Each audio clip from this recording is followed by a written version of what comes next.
Hey everyone, What If Fan here, bringing you another exciting part of What If Transmigrated as Minato Namikaze. You can find the fanfic title and the original author's name on my Patreon page. Make sure to check it out and show them some love. If you enjoy the video, don't forget to like, subscribe, and ring that notification bell so you never miss an upload. Also check out my Patreon channel for early releases of all the series, where you can find all the series released one day ahead of YouTube. Alright, let's jump into it. Chapter 151 Operation Escape from the Land of the Wind 04. Third-person POV. Land of Sand, Year 38. As the explosion still echoed through the desert, drowning out Shikaku's screams, dust was raised where the Kazekage and his group should have been, but when it finally began to dissipate, it revealed a huge black pyramid made of iron sand. At that moment, the iron started to disperse as the Kazekage looked into the air, searching for any trace of Minato, but there was no longer any sign of him. He disappeared. Raza murmured. How did he manage to get away right under our noses? But I still wonder, how did he do that? Where did that light come from, launching an attack of that magnitude? The Kazekage was, to say the least, bewildered when he realized the boy didn't even have chakra, and the most terrifying thing was that he couldn't even feel any chakra. What will we do? The surviving ninjas beside him looked somewhat worried, especially now that the sound of Shikaku screaming loudly in the distance had returned, his eyes still somewhat injured. We must stop Shikaku. Without the boy here, the beast will want revenge on the first people it sees, he said and glanced at Rosa. Go north, we should try to catch the boy. You saw he is dangerous, and as we've seen, if he had more power than he used, he wouldn't have fled, so he must be tired. The Kazekage spoke. After all, he now had to deal with the bijou, continuing the order to ask for a new host for the creature in the village. Thus, they began to separate at that moment, with the Kazekage leaving some ninjas to stop Shikaku and try to restrain him before he attempted to flee by diving into the desert sand. Two ninjas headed towards the village, while Raza went north, passing by Shikaku who was still trying to see. The Kazekage was right. Minato was flying through the sky, feeling his body exhausted as he continued walking through the air with Jeppo until he realized he could no longer continue and began to descend, falling in the middle of the desert. Minato continued for a long time walking through the air heading north, passing by hundreds, if not thousands, of Suna soldiers going in the direction where he had been fighting Shikaku and the Kazekage. I have some time, but not much. It would be good to find a place to rest, at least to recover my physical strength. Minato murmured, looking ahead, but only sand could be seen. It wasn't long before new ninjas appeared on the horizon, heading in his direction. Minato knew he had no choice but to fight his way to the border. I used too much stamina in that attack against the Kazekage, now I have to conserve energy. After all, I can't keep using Jeppo for long. Minato thought, and at that moment he began to kick the ground, moving forward with all his speed. The ninjas, who had been advancing due to superior orders to regroup behind the invader, were in for a big surprise when someone suddenly appeared in front of them at high speed, kicking up sand with sheer brute force and hitting the first ninja, sending him flying backward, spitting saliva with a groan. His companions quickly looked at the scene, surprised. Who are you? We have the invader here, they shouted immediately, shifting into combat mode.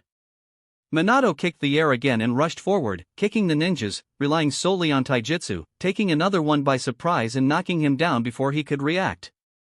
The other two were already preparing, one grabbing a puppet and the other a giant fan. As they defended themselves, the puppet attacked, but Minato dodged the blow. The wind element ninja began to move his giant weapon, causing a gust of wind to blast the sand away as he retreated further. Minato pulled out some kunai from his pouch and threw them, causing them to explode near the ninjas, buying him time as he leaped away. The explosion had alerted more ninjas in the area. At the blast site, ninjas appeared, looking at Minato with frustration. Hey, don't let him escape, one of them shouted, slightly injured. After all, they wouldn't be taken down by just paper bombs. Meanwhile, a pursuit began with the other ninjas, whom Minato had knocked down, also recovering and chasing the boy dressed in Suna attire as he advanced north. Minato simply clasped his hands in front of his chest, as if trying to absorb natural chakra, while continuing to run, trying to spin his chakra faster to regenerate more quickly, as he desperately needed it. Other patrols began to appear from all sides, with users of earth, water, wind elements, and puppets with kunai being launched, while Minato kept advancing. "This is bad, there are more and more of them around me," Minato murmured as he saw the first 4 ninjas he had faced multiply into dozens of them. He was pushing his body to the limit, but always keeping his chakra circulating within him as he held his position while the attacks came at full speed.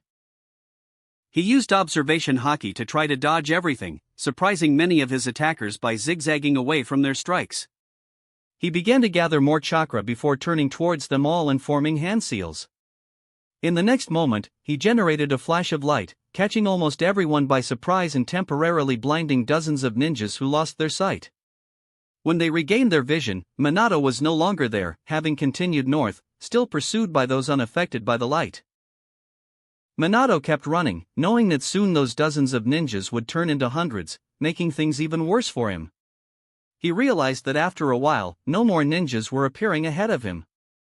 He found it strange, but he continued running until suddenly he felt sand rise beneath his feet, wrapping around his legs and trapping him before his haki could react, perhaps due to his exhaustion from fighting so much. "This," he murmured, knowing very well who the owner of that golden sand was.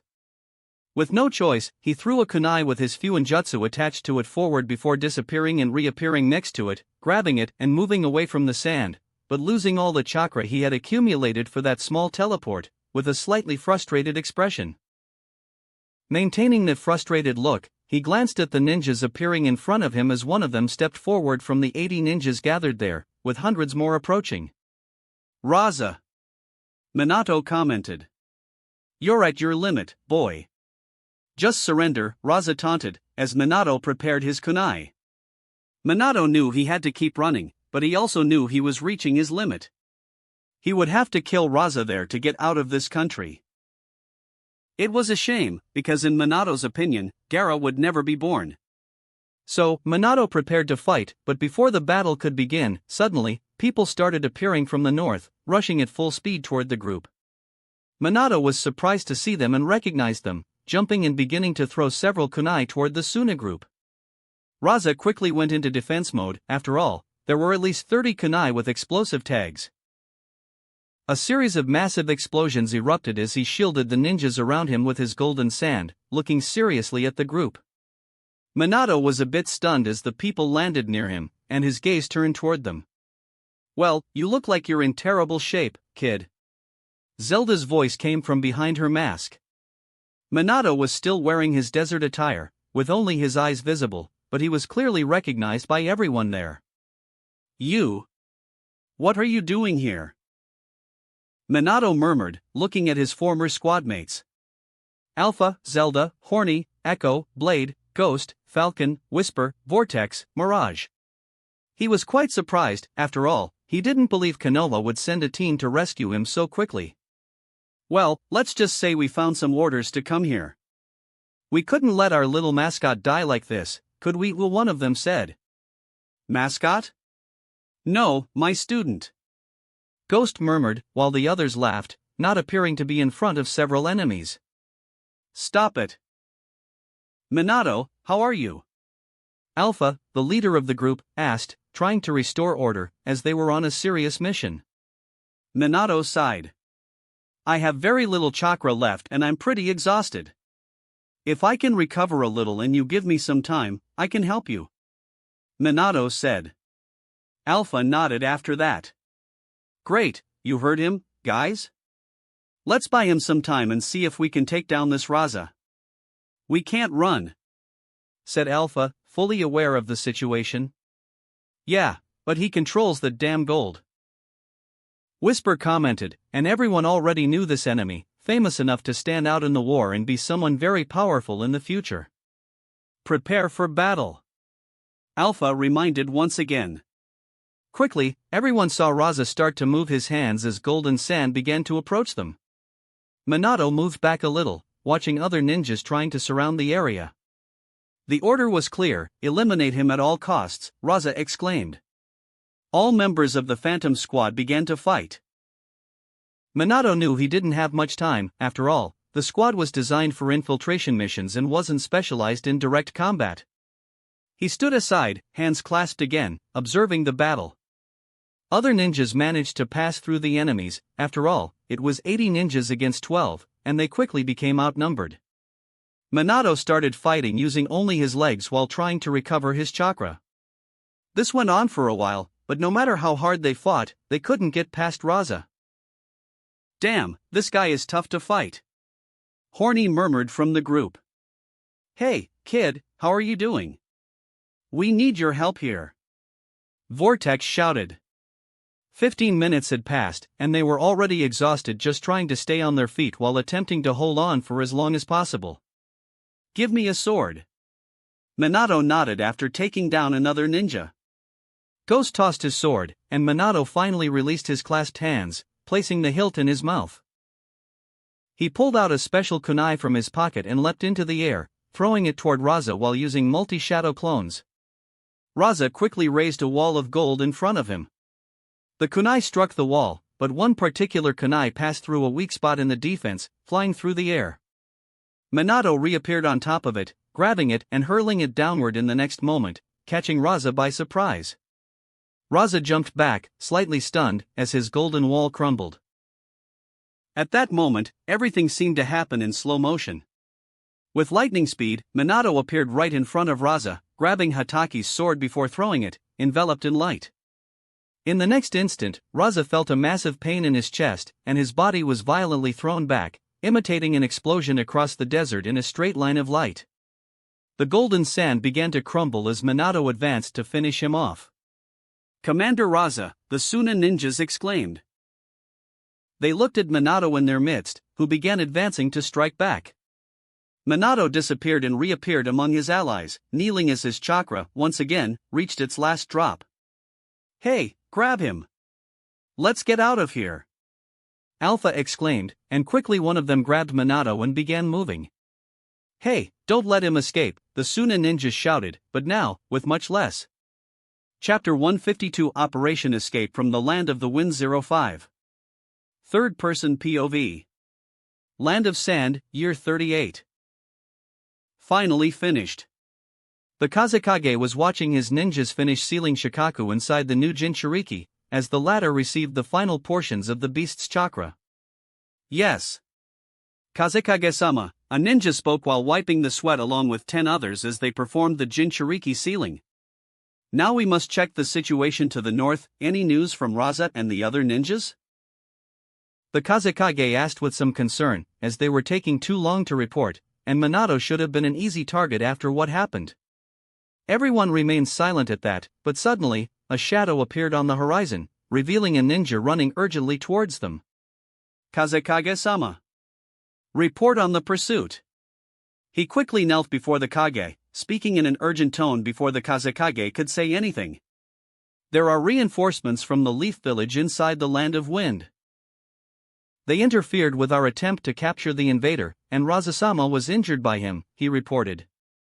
"Damn it, what's this now?" the Kage muttered before looking at the ninjas securing the new Jinchuriki. "Take the Jinchuriki to quarantine while his seal stabilizes in his body. I want a squad with me to continue the search for the boy in the Konoha group," he ordered as everyone nodded, splitting up. Part of them, along with the Kage, advanced northward.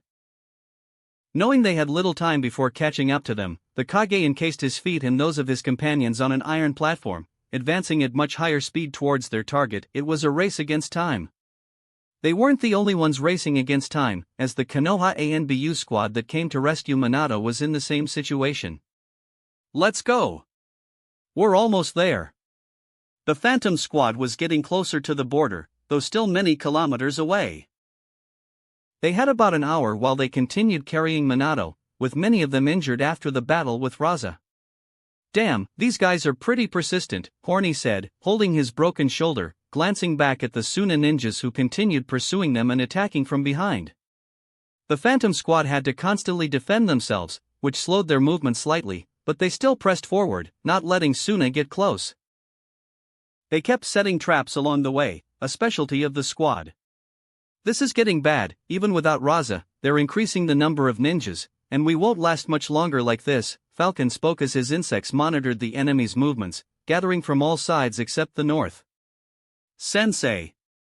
I'll try to recover a little more chakra to help you all, Minato said, trying to circulate his chakra again to regenerate faster. He had already increased it significantly in the last few minutes, but it still wasn't enough. You don't need to push yourself further, boy. You've done enough, Alpha warned him by his side. Yeah, Lumum. But don't forget to prepare a feast for us when we get back to camp, Echo said, just like any member of the Akimichi clan. Echo, you're always thinking about food, even in a moment like this, when we're nearly surrounded by enemies. Mirage complained with a grimace. Stop this bickering. Focus on the mission, Alpha warned them again. They're getting close. We'll be there in an hour, Vortex informed, using his Byakugan to scan the area quickly. Watch out. They've reached us. He immediately pointed to the side, where a puppet was approaching them, throwing kunai with explosives, trying to blast them as they dodged. The puppet closed in, but Ghost appeared beside it and sliced through. Go, keep moving. They're closing in, I'll hold them off, he exclaimed. Wait, are you planning to stay? Blade couldn't help but be surprised by her cousin. Someone has to buy time. I'll stay and fight, then catch up to you, Ghost insisted. No, we're not leaving while you stay behind, Minato exclaimed, refusing to accept it. You must leave this country, Minato, Ghost urged. Take him away. We'll stay too. Don't worry, Ghost will be fine with us, and we'll catch up after stalling them. Falcon and Whisper stayed behind as well. Stop. This is not going to happen, Minato said, stepping down from Zelda's back, refusing to let them stay behind while it was 3 against 100 enemies. I won't let you sacrifice yourselves for me. If we have to stop and fight, then I'll do it with you. Minato spoke firmly, and everyone stopped at that moment as well. Well, looks like we have no choice. Let's join together and buy some time before we leave. Alpha sighed, realizing that if one stayed, none of them would leave either. So be it, let's finish them, Mirage said, as the entire group stopped and gathered, surrounded by enemies. All around them, ninjas from all sides, except the north, were closing in. Minato was a bit tired, but that didn't stop him from focusing his chakra and waiting for the enemies to approach, ready to push his limits. As the group stood there, starting to get surrounded and preparing to face the approaching enemies, Minato's eyes widened as his gaze turned north. What is that? He murmured, sensing several presences approaching, but not what he had imagined. Something wrong, Minato? Alpha asked, still focused on the enemy group advancing, glancing at Minato, as he had a greater sensory range, second only to the Hyuga clan members' eyes. Reinforcements, he murmured, surprising them for the second time that day. What do you mean by that? Alpha asked again. He's right. It's the village. Underscore said with an equally surprised tone, looking through his Byakugan, before shadows started appearing on the horizon, catching everyone by surprise. The Suna ninjas who were circling the group, expecting to defeat them easily, after all, it was still 120 against a dozen of them, were certainly caught off guard by the new arrivals. As they looked across the desert, more and more figures appeared, running towards them. There were at least 200 of them. As they saw the group approaching, they began to recognize the Konoha vests. Enemy attack, Konoha reinforcements, get ready! The Suna ninjas shouted at that moment. Quickly, the Konoha ninjas charged with full force, and the two groups clashed in the middle of the field. Minato and the others watched from the middle as the impact unfolded, seeing Suna's forces being pushed back by the numerical disadvantage. Come on, we've caught up to them. A Konoha Jonin with a vest exclaimed to the group that was watching. Go quickly, we'll hold them off for a while. You need to cross the border. He instructed the group, and Alpha nodded in agreement. They didn't hesitate, with many of them still injured, so they moved forward. Let's go, everyone, Alpha urged. We have no choice, this is our chance. Hey, what's going on? Zelda asked, clearly surprised as explosions and metallic sounds echoed behind them with hundreds of ninjas battling. Some ninjas left the fight to escort the group northward. Did you think we'd stand by? Our ninjas are here to reinforce the boys' escape. They responded to Zelda's question. What do you mean? Minato asked, now keeping pace with the group without anyone carrying him. We dispatched 1,500 ninjas to attack the camp south of the Land of Rain. These 200 are part of that group, tracking your special squad's ninjas. And we ended up following the gap you created all the way here. That's how we caught up so fast. He explained. That means. Alpha murmured, clearly surprised by this, as they had expected something entirely different from their superiors, something that could cost them their current rank, or even lead to execution as traitors, given how they were acting with their group. Meanwhile, in another setting to the north, at Suna's main camp, part of the forces had been dispatched into the country with the mission to search for Minato and the others. The atmosphere was somewhat tense at that moment, after rumors spread that an invader had single-handedly thrown away all their advantages in the war. Did they catch the invader? One of the ninjas murmured, glancing towards the current leader standing in for Kai. Of course. Suna would never stand by while some ninja thinks he can just enter our country. He spoke with unwavering confidence in his village. In the next moment, explosions erupted from the north. What's happening? This alarmed the entire camp. Sir. There are Leaf Village ninjas approaching with a full-scale attack. There are more than 1,000 of them. A sentinel ninja approached, warning them. Damn it, this is bad. Prepare for battle. They shouted, beginning to organize the ninjas as the forest filled with 1,300 Konoha ninjas advancing toward the camp. Orochimaru was leading the attack, and they were closing in, ready to launch a devastating strike. An intense battle began, and Konoha held a slight advantage in the surprise attack, especially since the Suna ninjas weren't expecting an assault from the north at this time, just to rescue an invader in their country.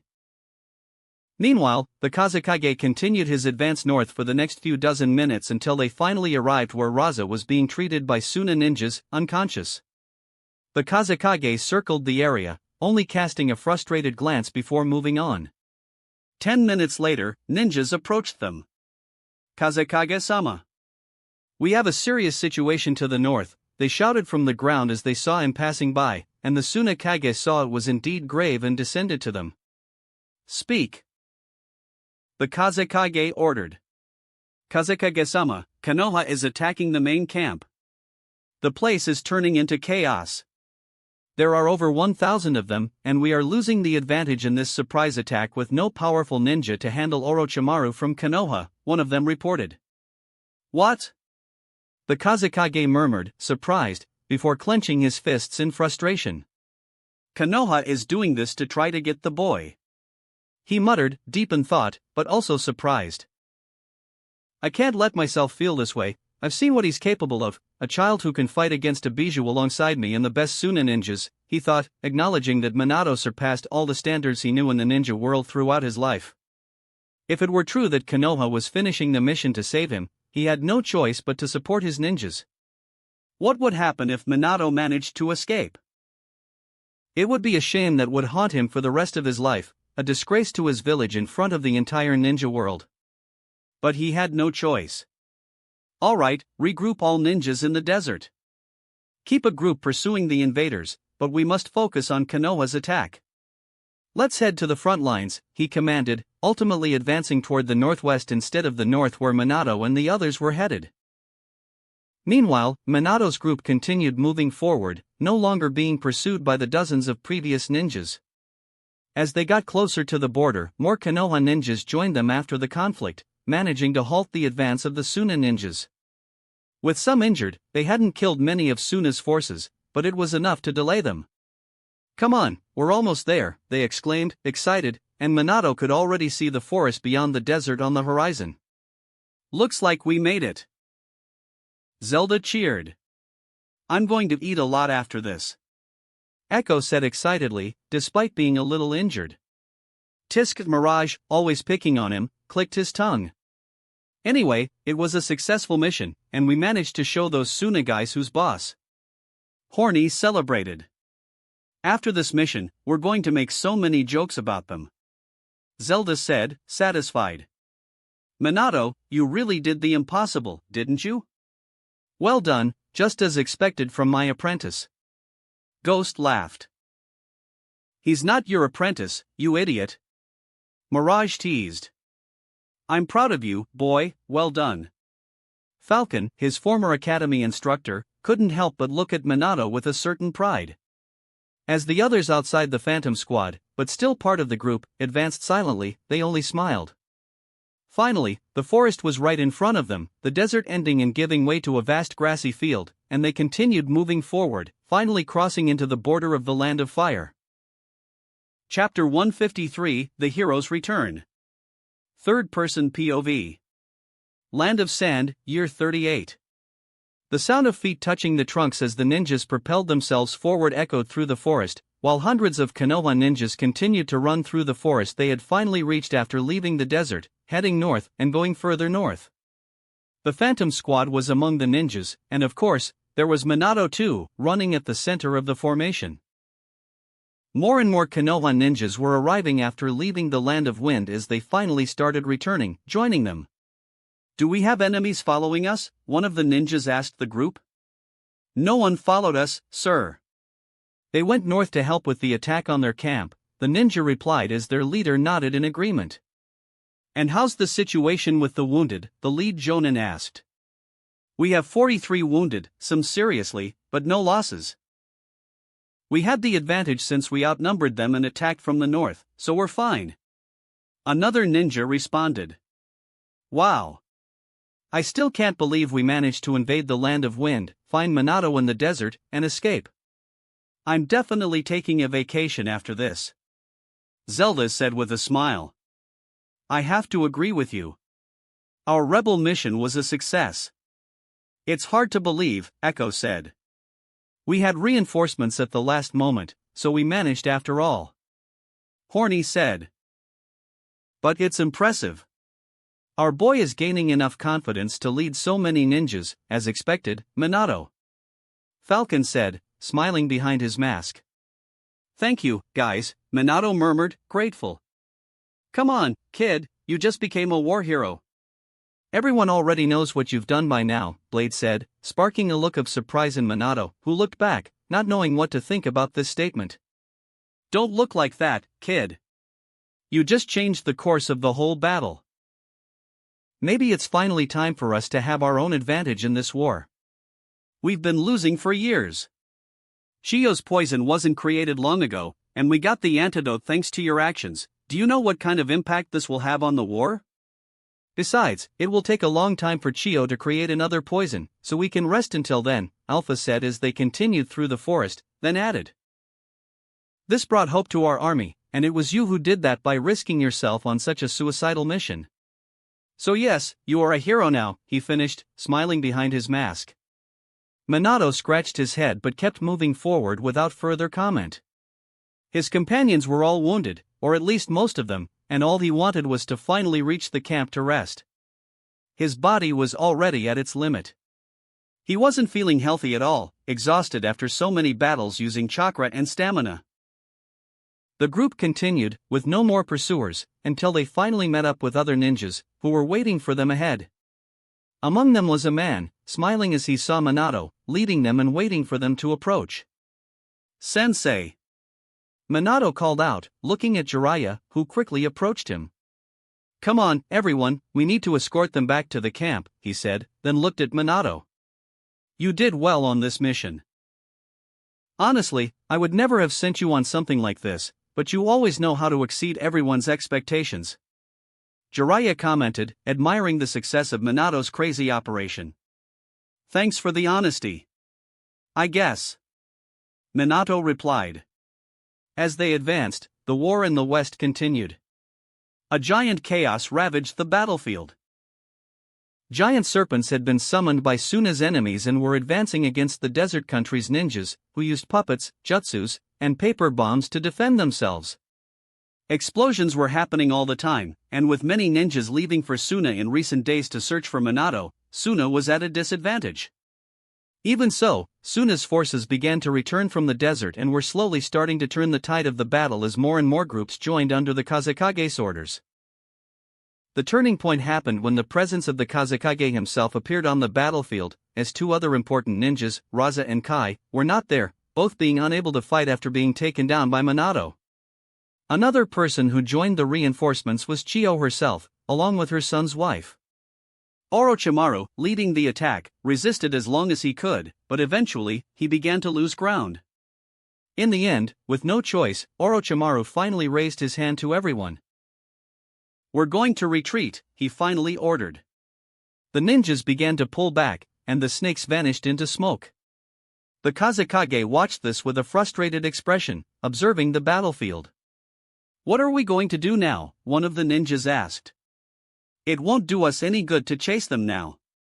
Check the damages and take control of the situation," the Kazekage gave the order, looking at the last of the Konoha ninjas before they disappeared into the forest of the Land of Rain. Things had turned quite bad for the Sand Village, but the Kazekage had no choice but to bear the weight of shame. Meanwhile, a few minutes later, Orochimaru and the others started to return to Konoha's southern camp, or rather, Camp 1. "You finally returned," the camp commander approached Orochimaru, while over 3,000 people were in the camp preparing to be called into battle. After all, the first team had been sent only to assess the enemy's strength and gather information on Minato. There were 3,000 ninjas here ready to carry out the mission. "We're going to attack again, Commander Orochimaru?" Nawaki asked. "We won't need to, after all, they're coming here right now," Orochimaru said, smiling. He had his own ways of knowing this even from a distance. It didn't take long for a sentry ninja to arrive from the south, kneeling before the camp commander. "Well, you heard him, let's get ready to receive them," the camp leader said. Meanwhile, Minato was finally arriving. He sensed thousands of people ahead of him and sighed in relief, thinking he would finally get to sleep for about 3 days. The light at the edge of the forest finally reached them as they leapt toward the camp entrance, soaring through the air as the small breeze brushed against his face, along with all the ninjas surrounding him. However, as soon as he touched the ground, an explosion of voices erupted with a deafening sound that filled the entire place. Minato was quite stunned when people started shouting for him, or rather, when the ninjas at his side took a step back, he realized it was for him. The explosion of cheers continued. The entire camp had been waiting for him, and as soon as he arrived, everyone came to see him. "Minato Namikaze, I always believed in you. You saved my brother. I owe you a lifetime debt. Minato, my son was on the front lines. If it weren't for you, he wouldn't have survived. You've brought us hope, Minato. We're going to win this war. I knew you were special, Minato. You've proven it to all of us. Thanks to you, our infected ninjas will live to see another day. You've just saved thousands of Konoha ninjas, we'll never forget what you did." Thousands of voices rose around him, as everyone turned their attention to Minato. The boy stood there, frozen, as he felt a hand on his shoulder. "This time, you really surprised us, Minato. You alone accomplished the greatest feat of this war. Now, everyone is looking at you as a hero," Jiraiya said. "Sensei," Minato murmured, looking at his teacher, holding a small smile but with a proud glimmer in his eyes. "Go, they're waiting for you." "This is your moment," Jiraiya said before giving Minato a gentle push forward. Minato took a few steps forward but stopped again, unable to move as he looked at all those ninjas. "Well, it seems the kid is starting to leave us behind," Vortex said with a smile. "Damn, Vortex, he really surpassed all of us," Falcon said. "I wish I was as strong as you," Echo said, sounding like he was crying behind his mask. "I'm so proud of you, my student. You learned everything I taught you," Ghost said, while Blade slapped Ghost on the head, causing him to scratch the spot. "Stop thinking his achievements are thanks to you," he said to his cousin. "Now go," Alpha said with a proud tone, patting Minato on the back. Minato still seemed frozen, with all those people shouting for him. He didn't even react when he was pushed even harder by Zelda, causing him to fall into the middle of the crowd. The people surrounded him at that moment, with smiles and admiration in their eyes, something Minato had never seen from so many people directed at him. Jiraiya just watched from afar, arms crossed and with a calm smile, as he saw people start to tell Minato things, and Minato scratched his head, a little embarrassed, not used to this kind of situation. "Well, that's quite a reception," a voice came from behind him, as Tsunade walked up to Jiraiya. "You're here? I thought you'd be taking care of the main operation," Jiraiya commented, raising an eyebrow. "Well, I had to see if the kid needed any help. Besides, 6 ninjas appeared out of nowhere at my camp after he teleported them, all of them wanting to help Minato as soon as they started receiving medical care," she said before looking at the crowd of ninjas in the middle of the camp with Minato. "He just came out of hell, but it looks like he's doing quite well," she added, moving closer to Jiraiya and standing by his side. "And also, someone insisted a lot for me to come here, very worried about his beloved companion," she said as Suna approached as well, looking ahead where Minato was. "Who would have thought that by saving a friend, he'd affect so many lives and an entire war," Jiraiya said.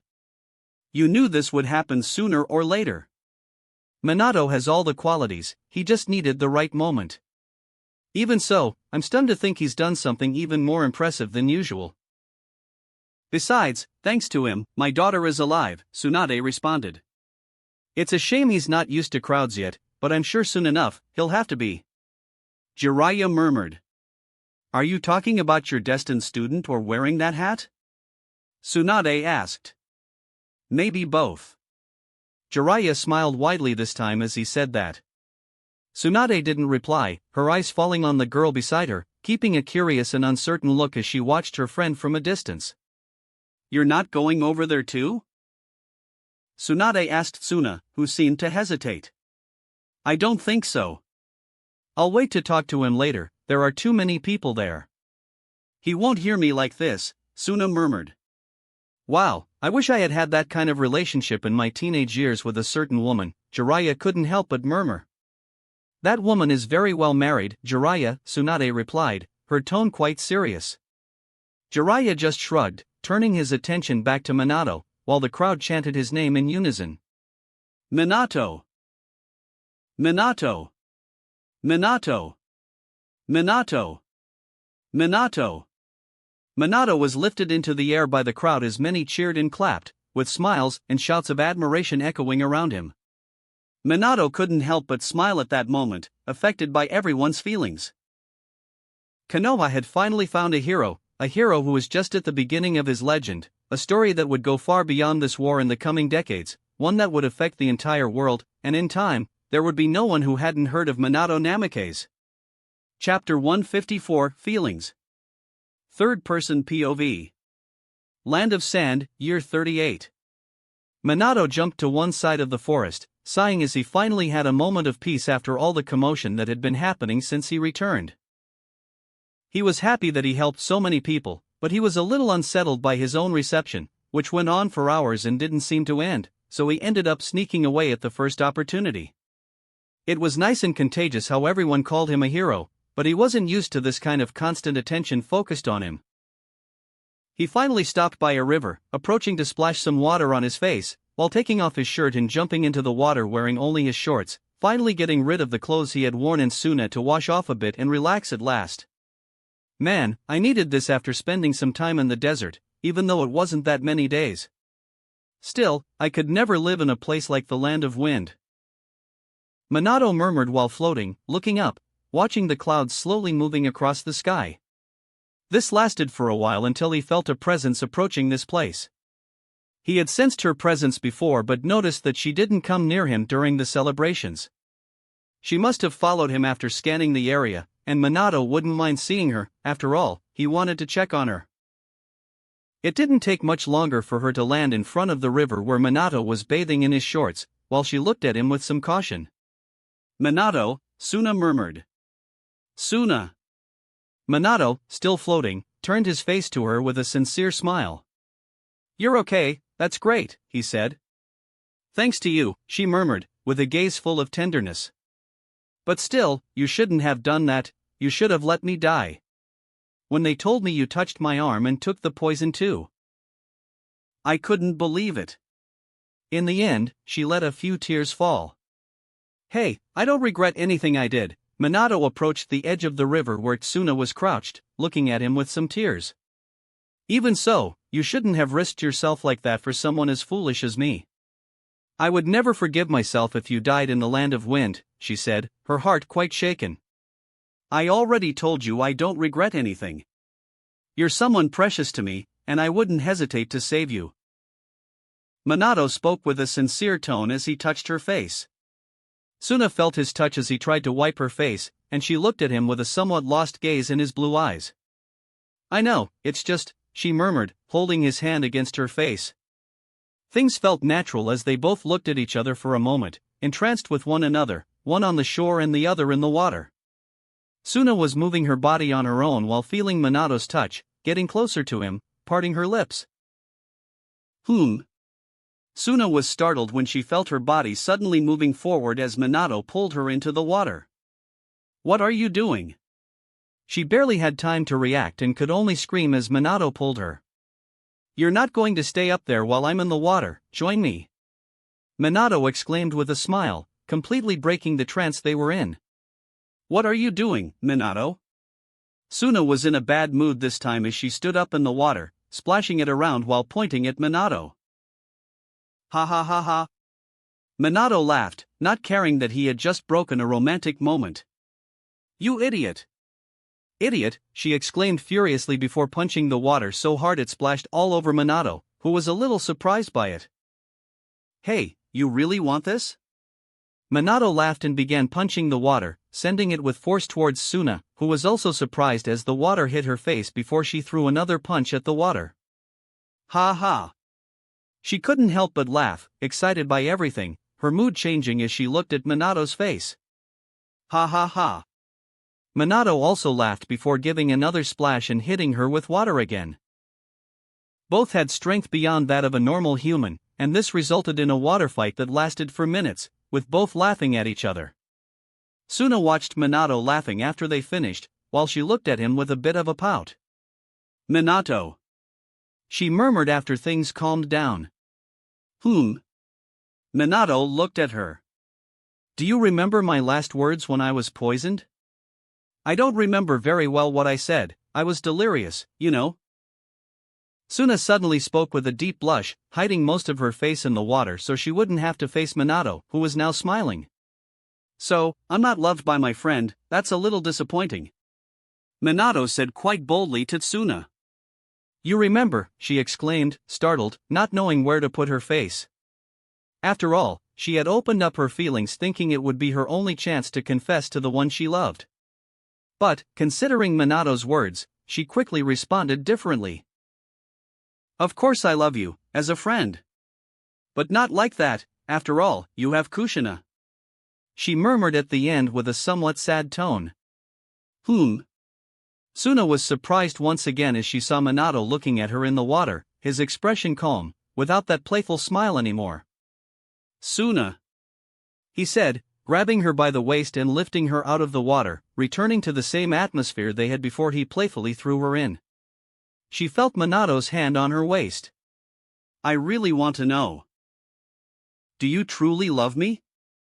I mean, truly love me, to have a family, children, and live together for the rest of our lives, he asked, his tone more serious now, while Tsuna froze. She didn't know how to answer. What was the point of saying something like that? After all, there wouldn't be room in his heart. But could she deceive herself? Yes. I do truly love you. But I know we can't be together. She trembled, her lips quivering as her heart cracked a little at her last words. Who says so? I love you too, Tsuna, just as much as I love Kushina because I'm a selfish man, and I want both of you in my life. The question I have is, would you accept a selfish man like me, who would have to be shared with other women? I know I'm asking a lot, but this is who I am, and I don't want to live without either of you by my side, Minato said with a firm tone. Are you serious? She murmured, looking into his eyes, not minding at all the way Minato was touching her body, her entire body language directed toward him. Yes. I want both of you. I know polygamy isn't common in the Leaf Village, but it's not like it doesn't exist, he said. Minato had thought a lot about this over the past few years. He didn't just love Kushina, he loved another woman as well. Was it selfish of him? Yes, but he didn't want to have to choose only one of them. He honestly desired to have multiple wives. She tried to reason, but Suna couldn't help but think about the future Minato was proposing. He would have another wife, or maybe even more, considering how Makoto and Hanabi looked at him. She clearly knew how much he attracted other women. But the desire to be with him was seductive for her, to have his love by her side. Then promise me you won't have more than 4 wives, she suddenly said, knowing that if Minato wasn't going to stay just with her, she couldn't deny other girls who loved him either. 4 wives? Minato was a little taken aback by this. Yes, 4 wives. You know. I don't want you running around having tons of children. I want a husband, and if you want to have more women, let it be controlled, and you have to be responsible with your children. After all, I have to think about the kids, she exclaimed, fumbling for an excuse, while Minato laughed at her reasoning. Ha ha ha ha. All right. I don't want to be with any woman I won't marry. 4 wives, maximum, Minato said, returning to a calm tone after laughing. Minato. Suna felt her body being pulled closer to him, as Minato himself took the initiative to begin the contact with her.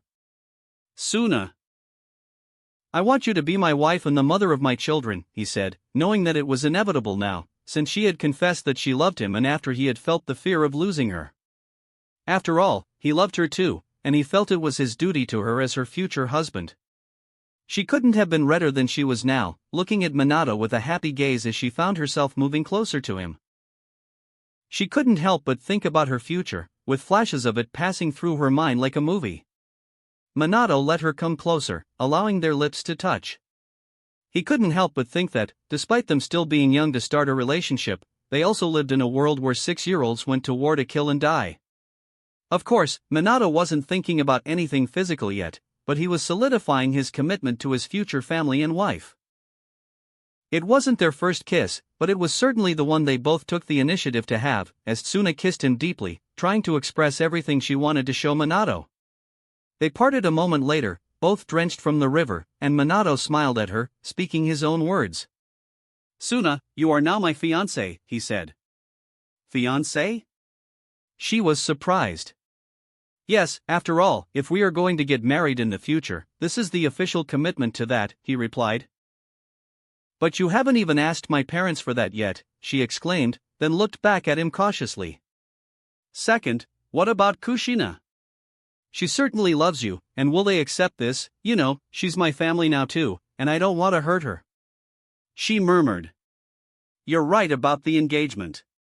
Minato admitted, thinking that he should speak with Tsunade and Dan to ask for Suna's hand in marriage. I was going to talk to your parents after this. Your mother arrived at the camp, and your father also participated in the attack on Suna, so let's go, Minato said, while Suna, although a bit nervous, nodded, feeling very happy that Minato was taking the initiative for this. As for Kushina, I'll talk to her. I don't doubt the village will summon me for a debriefing in person, so I'll meet with Kushina after 2 years. Minato murmured, as he hadn't been able to return to the village all this time. Yes, you can do that. After all, you're a recognized hero now. I always knew you would become something like this one day, Minato. She said with some admiration, especially since all of this had been because he wanted to save her from the brink of death. It's quite unexpected for me, but it doesn't matter now. Let's talk to your parents, but I want to avoid the crowd again, he said, and she nodded, leaving the river with him as they headed back to the camp. Chapter 155, The Engagement. Third-person POV. Land of Sand, Year 38. Let me see if I understand this right. You want Suna as your fiancé? Tsunade asked, looking at the 2 young people in front of her. After their conversation by the river, Minato had put on his clothes, and they returned to the camp with Minato using his teleportation to avoid being seen by the still euphoric crowd. After all, he had something more important to do. Thus, he went to a tent where Jiraiya was with Tsuna and other leaders. He said he wanted to talk with Tsunade and Dan, who were also present. The leaders complied without any issue, seeing Minato holding hands with Tsuna, which pretty much gave them away as Tsuna's parents raised an eyebrow at Minato. That's when he made his declaration to both of them, expressing his desire to bind their relationship to the future, with the intention of marrying and starting a family. Yes, I intend to marry your daughter, Minato spoke with a confident tone. Tsuna blushed on the side while still holding Minato's hand. Tsunade seemed to form a vein on her forehead, arms still crossed. Dan, however, couldn't hold it in. BFF. Ha ha ha ha ha. He started laughing, as if this was no secret to him. As a father, he already knew his daughter's feelings for the boy, and how could he refuse after Minato risked his life and performed a miracle to save Tsuna? Do you know what you're saying, kid? Tsunade advanced, grabbing Minato by the collar, being more aggressive and protective than Dan. Minato didn't mind her grip as he looked at her with a firm gaze. Yes, I know exactly what I'm saying, and I'm set on it. I'm going to make Tsuna my wife, he said. You think you can protect her? You think you can have my daughter that easily? Tsunade continued with a harsh tone, not accepting mere words. Mother! Tsuna exclaimed, dissatisfied with her mother's overprotection. I've made up my mind too. I'm going to marry Minato, she declared firmly. You can't be serious? Since when are you so rebellious, wanting to run away from home with a man? Tsunade said, grabbing her daughter's collar with her other hand. Minato and Tsuna remained resolute, unwilling to be lifted by Tsunade, who wasn't happy to hear her daughter would be getting married after almost dying. Calm down, Tsunade. Dan spoke this time in a surprisingly firm tone. So firm that Minato was taken aback by the man standing up to his wife so directly. He's definitely going to get hit, Minato thought, knowing how cheerful Dan usually was. I think you're right, sorry. Tsunade suddenly spoke in a low tone, releasing both young people's clothes. What? Minato couldn't believe it, seeing that Dan had a kind of control over Tsunade that he hadn't expected. Well, but this is still sudden. You already want to leave home like this, Tsuna. I already tolerated you dyeing part of your hair, but this is a bit much, Tsunade pouted, clearly not wanting her daughter to leave home so young. I think they want to get engaged, Tsunade. Tsuna and Minato are still young for that, aren't they? Dan asked, looking at Minato. Yes. I intend to marry Tsuna when I'm 18. Is that okay? Minato said, wanting to be of legal age. 18, that's 5 years away?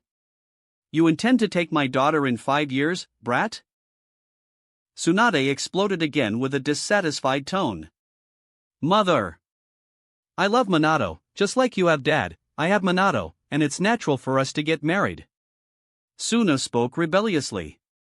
Tsunade didn't like those words but stayed silent. Did you expect anything different, Tsunade? Look at them. The boy just saved our daughter, he's more than capable of taking care of our baby, Dan said. Father. Tsuna didn't like being called a baby. I know, Dan, it's just. Tsunade still didn't seem satisfied before pointing at Minato. That boy, he's a womanizer, she accused him. Womanizer. Minato raised an eyebrow at the accusation. You think I don't know how your teammates look at you? And besides. Kushina, you think I don't know about your relationship? How do you think you won't hurt my daughter with all those girls around? Tsunade spoke, fire blazing in her eyes as she stared at Minato. That. Now Minato was caught, as he had to explain his relationship with basically 4 girls. But before he could say anything, Tsuna took the initiative. I accept Minato having 4 wives, so that's not a problem. Tsuna exclaimed, clutching Minato's arm. Minato just smiled while scratching his head, observing the reaction of the two. Tsunade. Dan. Both were speechless, even Dan, who was supportive of Minato, raised an eyebrow at him. You. Tsunade began to exclaim repeatedly, and Minato knew he couldn't stay there much longer. "Let Jiraiya-sensei know I've gone north. I'll bring Tsuna later, goodbye," Minato said simply, before his future mother-in-law could explode at him, and he disappeared with Tsuna. To the far north, Minato appeared with Tsuna by his side, while she remained dazed. "Well, that was quite surprising," Tsuna murmured as she looked at Minato. "Where are we?" she asked. "We're at Camp 12. This will keep your mother away for now. Hopefully, she calms down," Minato commented. "She'll understand, don't worry. What matters is that we're engaged," she said with genuine joy. "Does this make us a couple now?" she asked with a smile. "I guess it does. But let's leave official talks for after the war," Minato said, and Tsuna didn't disagree. "Now let's go see Makoto and Hanabi," Minato said, taking the initiative as they passed through the trees, heading towards the camp, sensing Makoto and Hanabi on the other side. "Hey, isn't that Minato?" someone exclaimed as soon as they saw him. Since they were aware of the southern operation and even Minato's contributions, they couldn't help but be astonished at his appearance there. Minato sighed, knowing he wouldn't be able to stay hidden for long, especially in this camp, where he was the commander's student. Thus, Minato had to explain the situation as more and more ninjas gathered around him, discussing his contributions and courage in Tsuna. They expressed how happy they were that he had been rescued in the end and how he had made history, becoming the hero of the war with his actions. He left the group after a short while, before the crowd grew too large, and Minato took Tsuna to the forest on the other side of the camp. As he approached, he saw Makoto and Hanabi running towards the camp after hearing from the sentinels that Minato had returned. "Minato!" Makoto and Hanabi exclaimed, excited as they ran to him, throwing themselves into a sincere hug. "You're okay, thank goodness." Minato was surprised by this, returning the embrace with Tsuna standing behind them. He felt Makoto and Hanabi shed tears, truly happy that their companion was back and safe. "You're alive, you idiot. What were you thinking, poisoning yourself to go to Tsuna?" Makoto exclaimed with an annoyed tone, but it was clear she was mad at herself for not being strong enough to help a precious friend. "I'm just glad you're okay. Are you hurt?" Hanabi asked, looking over Minato, searching for any injuries so she could use her healing jutsu. "I'm fine." Minato stepped back from the hug, touching both girls' shoulders. "But I appreciate the concern. I hope while I was down south, you two got stronger," Minato said with a smile. "Of course we did. Why don't we go train? I'll show you the jutsu you taught me," Makoto said with her proud Uchiha spirit. "You know Minato is a level above us, right?" Hanabi commented, already accepting that Minato was now the strongest jonin in the village, and they were still far behind. "You don't have to say it. And why are you so quiet, Senju, after being saved like a damsel?" Makoto teased Tsuna from behind them. "You see, I was saved by Minato, he's my hero." Tsuna now openly acted like a love-struck girl, clinging to his arm and looking at Makoto with a teasing smile. "What are you doing?" Makoto gritted her teeth, not liking that at all. Even though Tsuna didn't mention that they were engaged, knowing the girl also had feelings for Minato, she didn't hold back from teasing as much as she could. "Hey, you two. Stop that and let's head to the training grounds." Minato spoke, trying to calm things down as they continued towards the training area, like in the old days, only missing Kushina. Meanwhile, in the south, the mood in the hospital at Sunagakure was anything but cheerful.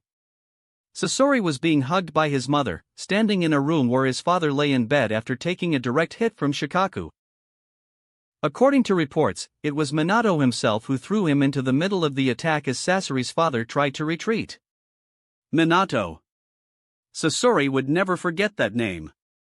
He had thought he could turn that spy into a puppet. He had been waiting for it ever since the spy was discovered, but instead, he had been the one caught when the Kazekage found out about Minato and threw him into the fight, losing in a way he didn't even understand. Sasori was frustrated, knowing that he had been used, traded for the antidote with his grandmother. He realized he was weak. "This war, this village, why should I stay tied to them?" Sasori had no interest in the war and was beginning to think about how he would leave the village.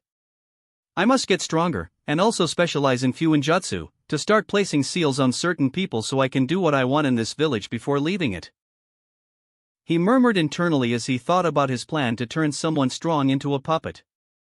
His parents and grandmother weren't on the list, but someone who wore a certain hat might be interesting to him. It was at that moment that Kai woke up, shaking his head in confusion. Kai. While Sasori was lost in his thoughts, his mother exclaimed as she approached Sasori's father. Now I remember. I was fighting that intruder and then lost consciousness. Kai murmured as he was hugged by his wife, and Sasori stepped closer. You were tricked by a brat, Kai. You're getting too distracted. The door opened at that moment as Chio entered, a smile on her face, happy to see her son. Mother. Kai murmured, embarrassed. Seeing this, she smiled. I see you're feeling shy, but don't blame yourself, that brat caught all of us off guard, even the Kazekage wasn't spared. We'll be at a disadvantage in this war now, with no poison left, and it will take me months to develop another one. She said before continuing. The Kazekage was quite angry with me, but I didn't care about saving my family, so I told him to go to hell. Ha ha ha ha ha ha ha. Chio responded, laughing while her son sighed, knowing that his mother had really told Kazekage-sama to go to hell. Now that you're awake and seem fine. I'm going to check on Raza. After all, he was also injured by that brat. Ha ha ha ha ha. Chio said as she began to leave the room to see another patient. Chapter 156, The World Knows Minato Namikaze 01. Third-person POV. Land of Sand, Year 38. The events that took place in the south quickly spread to other places as reports began to show the information. Owanoki was now active in the war against Konoha while reading about the happenings in the south. TSK. It seems things are getting more interesting than they appear, he spoke despite not being fond of what he was reading, such as Minato invading an entire village. He couldn't help but mock the Kazekage. That's certainly a shame that will disgrace his life until the end of it. Ha ha ha ha ha. Owanoki let out his rare laugh upon seeing this, wondering when they would meet, as he wanted to confront the Lord of Suna. Anything, father? His son entered the tent at that moment as soon as he heard his father laughing, something he could count on his fingers the times he had heard it. See for yourself. He handed the report to Kitsuchi. Kitsuchi was stunned by it. It seems Konoha will have the advantage for a while in the south against our allies, Owanoki commented. Yes, that's bad because reinforcements helped in the north, but it's about this boy, he can't keep this up. Kitsuchi remarked, after all, Minato was a risk factor that needed to be eliminated as soon as possible. We can't make any moves yet, but we will wait for an opportunity to arise, Owanoki said as Kitsuchi nodded. Still in the north, within the Land of Fire itself, on the battlefield between Konoha and Kumo, with multiple camps like in the Western War, there was a functional system different from the last. These camps were not entirely led by their commanders individually and independently. After all, there was a commander above the commanders there, placed by the Hokage himself, who had power over all the camps and gave orders on behalf of the village and the Hokage himself, making decisions much faster than in the Western Front. The leader of this grouping was none other than Tsukumo Hatake, known as the White Blade, one of the most powerful ninjas of Konoha at the moment. He had taken his position differently from this one, due to the fact that, since Kumo's attack had already begun, seizing territories from the Land of Fire, they needed a different system to recover all the taken areas, which started to make Kumo begin to retreat, even with the Reikage active. It was late afternoon as Tsukumo himself was reading the latest reports they had received, a bit surprised to hear the news from the left of the Land of Fire, unable to suppress a smile the moment after. Anything interesting, sir? A jonin beside him, who worked as his assistant, asked, seeing Tsukumo's rare smile. Just a few interesting things happening in the west. It seems the village has its first war hero. A child of 12 or 13 years old, incredible, isn't it? Tsukumo said as he handed over the scroll that had also arrived for him, which the jonin opened, raising an eyebrow as he read. This is unbelievable, sir. The boy, this Minato, it's hard to believe it was him who did this. The Jonin commented, still processing the events. The boy has become a young prodigy, the best of his generation.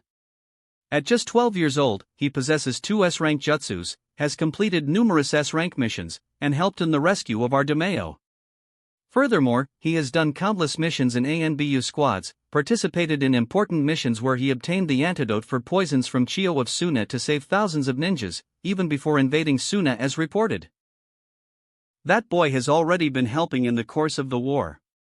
He is also known in the West as the ninja who invaded an enemy camp alone and committed a massacre, facing the Jinchuriki of the Four Tails, the Tsuchikage, and Hanzo the Salamander to the north. And not to mention that, according to this report, he had to deal with the Kazekage and Shikaku, so tell me, are you still surprised that the boy did this with such a history? Sakumo remarked, looking at his subordinate. It's astonishing, sir. It's very hard to believe that a boy did all this, but if there are so many proofs, who am I to disagree? But it's incredible, the boy is so young. The Jonin seemed still conflicted. After all, at 26 years old, he had not come close to the things a boy half his age had already done. Don't be like that, there are those who are born with great talent. I mean, soon we will be surpassed like this, Sakumo commented with a smile. I will talk to the Hokage. I like this kid. Soon he will be old enough to have a team by the end of this war if it doesn't resolve too much. I will try to put my son with him. I'm sure there's no one better. He remarked, and then Sakumo ended the conversation. Now you can go. See you later, Lord Commander. The Jonin said his goodbyes and left the tent. It was getting dark, and he was now free with no tasks, so he decided to relax with his companions. This Jonin went over to a group of friends who were drinking in a corner of the camp. Hey, Ecker, come here. His friends called as soon as he was seen. Hey, guys. Ecker approached and sat down with them. I think I'll join you today, he murmured while grabbing a bottle of sake. A lot of work with our commander? His friends asked. You know how it is. Yeah, but today was calm. However, you won't believe what I just heard before coming here, Ecker said as he drank, starting to tell what he had heard. His companions looked at him incredulously. You're saying a child did this? Oh, no way, it can't be possible. One of them, clearly skeptical, exclaimed. You said his name is Minato? Another murmured, thoughtful, before looking at Ecker again. I not only heard about him, in fact, I saw that boy in person in the village during an emergency mission. The kid captured spies in the village alone when he wasn't even 10 years old. He fought against a group of genins and chunins on equal footing and won, even being one against multiple. I went to check the situation with the Hokage and saw the boy. He really did that. Because if he did this at less than 10 years, I believe those rumors, that ninja said while everyone fell silent for a moment. If you speak the truth, then I see why the world doesn't believe it either, the one who doubted murmured. Then so be it. Today we will drink to the hero of Konoha. Another spoke, while the others smiled. Yes, let's drink in honor of this Minato Namikaze. They said, despite not knowing him, they were cheerful. And so it was. After this group that night, the rumors began to spread throughout the camp. From group to group, while they did missions here and there, or just chatted, the name Minato was already being mentioned here and to other camps with enthusiasm. After all, in a war, heroes were essential for the morale of the entire army. Did you hear about that kid who participated in the Daimyo rescue mission? He did all of that? Yes, the kid is already known for doing extraordinary things, even at such a young age. Some call him a miracle worker. And the most incredible thing is that he never came from any clan, but from an orphanage. But I heard that the Senju family took him in. He even had meetings and training with the late Makoto-sama herself, can you believe it? The gossip continued to spread throughout the camps. Meanwhile, in a tent in one of the camps on that front, a ninja was delivering the report to his commander. Here, my lord, he placed it on the table while the camp leader read. Well, this is good, thank you for this, the commander said. Thank you, clan leader, the ninja replied. Don't call me that. I'm a commander here. Mazu, Makoto's father, said as he saw the ninja nodding to leave, but he wanted to talk to him first. Before you go, I received some interesting news from the West. Have you heard about what happened there? Mazu asked while the ninja shook his head negatively. I see, anyway. You once told me that you saw my daughter with some inappropriate behavior when you visited the camp at the far north of the western border, Mazu questioned. Yeah. She and that Minato Namikaze seem pretty close, but closer than a relationship between two teammates should be, he replied. Yes, you're right. Well, he is now becoming quite well known. The commander simply said. And I can't stand still now, he said at the end.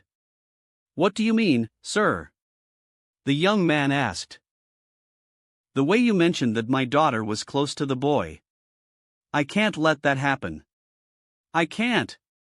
As the clan leader, I won't allow my daughter to associate with anyone outside. I've heard very good things about Fugaku Uchiha in recent years. He is strong and considered the best Uchiha ninja of this generation. It's time for me to betroth my daughter to the future clan leader. He decided. After all, Fugaku was the most talented Uchiha of his time. Mazu needed to think about the future of the clan, and Fugaku had already shown interest in marrying Makoto. Combining the useful with the pleasant would be the best solution, and he would put an end to any teenage crush his daughter might have before she did something foolish and embarrassed the clan. Now you can leave, Mazu said in the end, and the ninja nodded. This was the Uchiha who had visited Jiraiya's camp a long time ago while seeing Makoto and Minato closer than they should have been, and passed that information to his leader. Now he was going to meet his team as he exited the tent of the commander and clan leader Mizu Uchiha. In the following days, it didn't take long for the rumors about Minato, the new hero of Konoha, to spread even to this camp.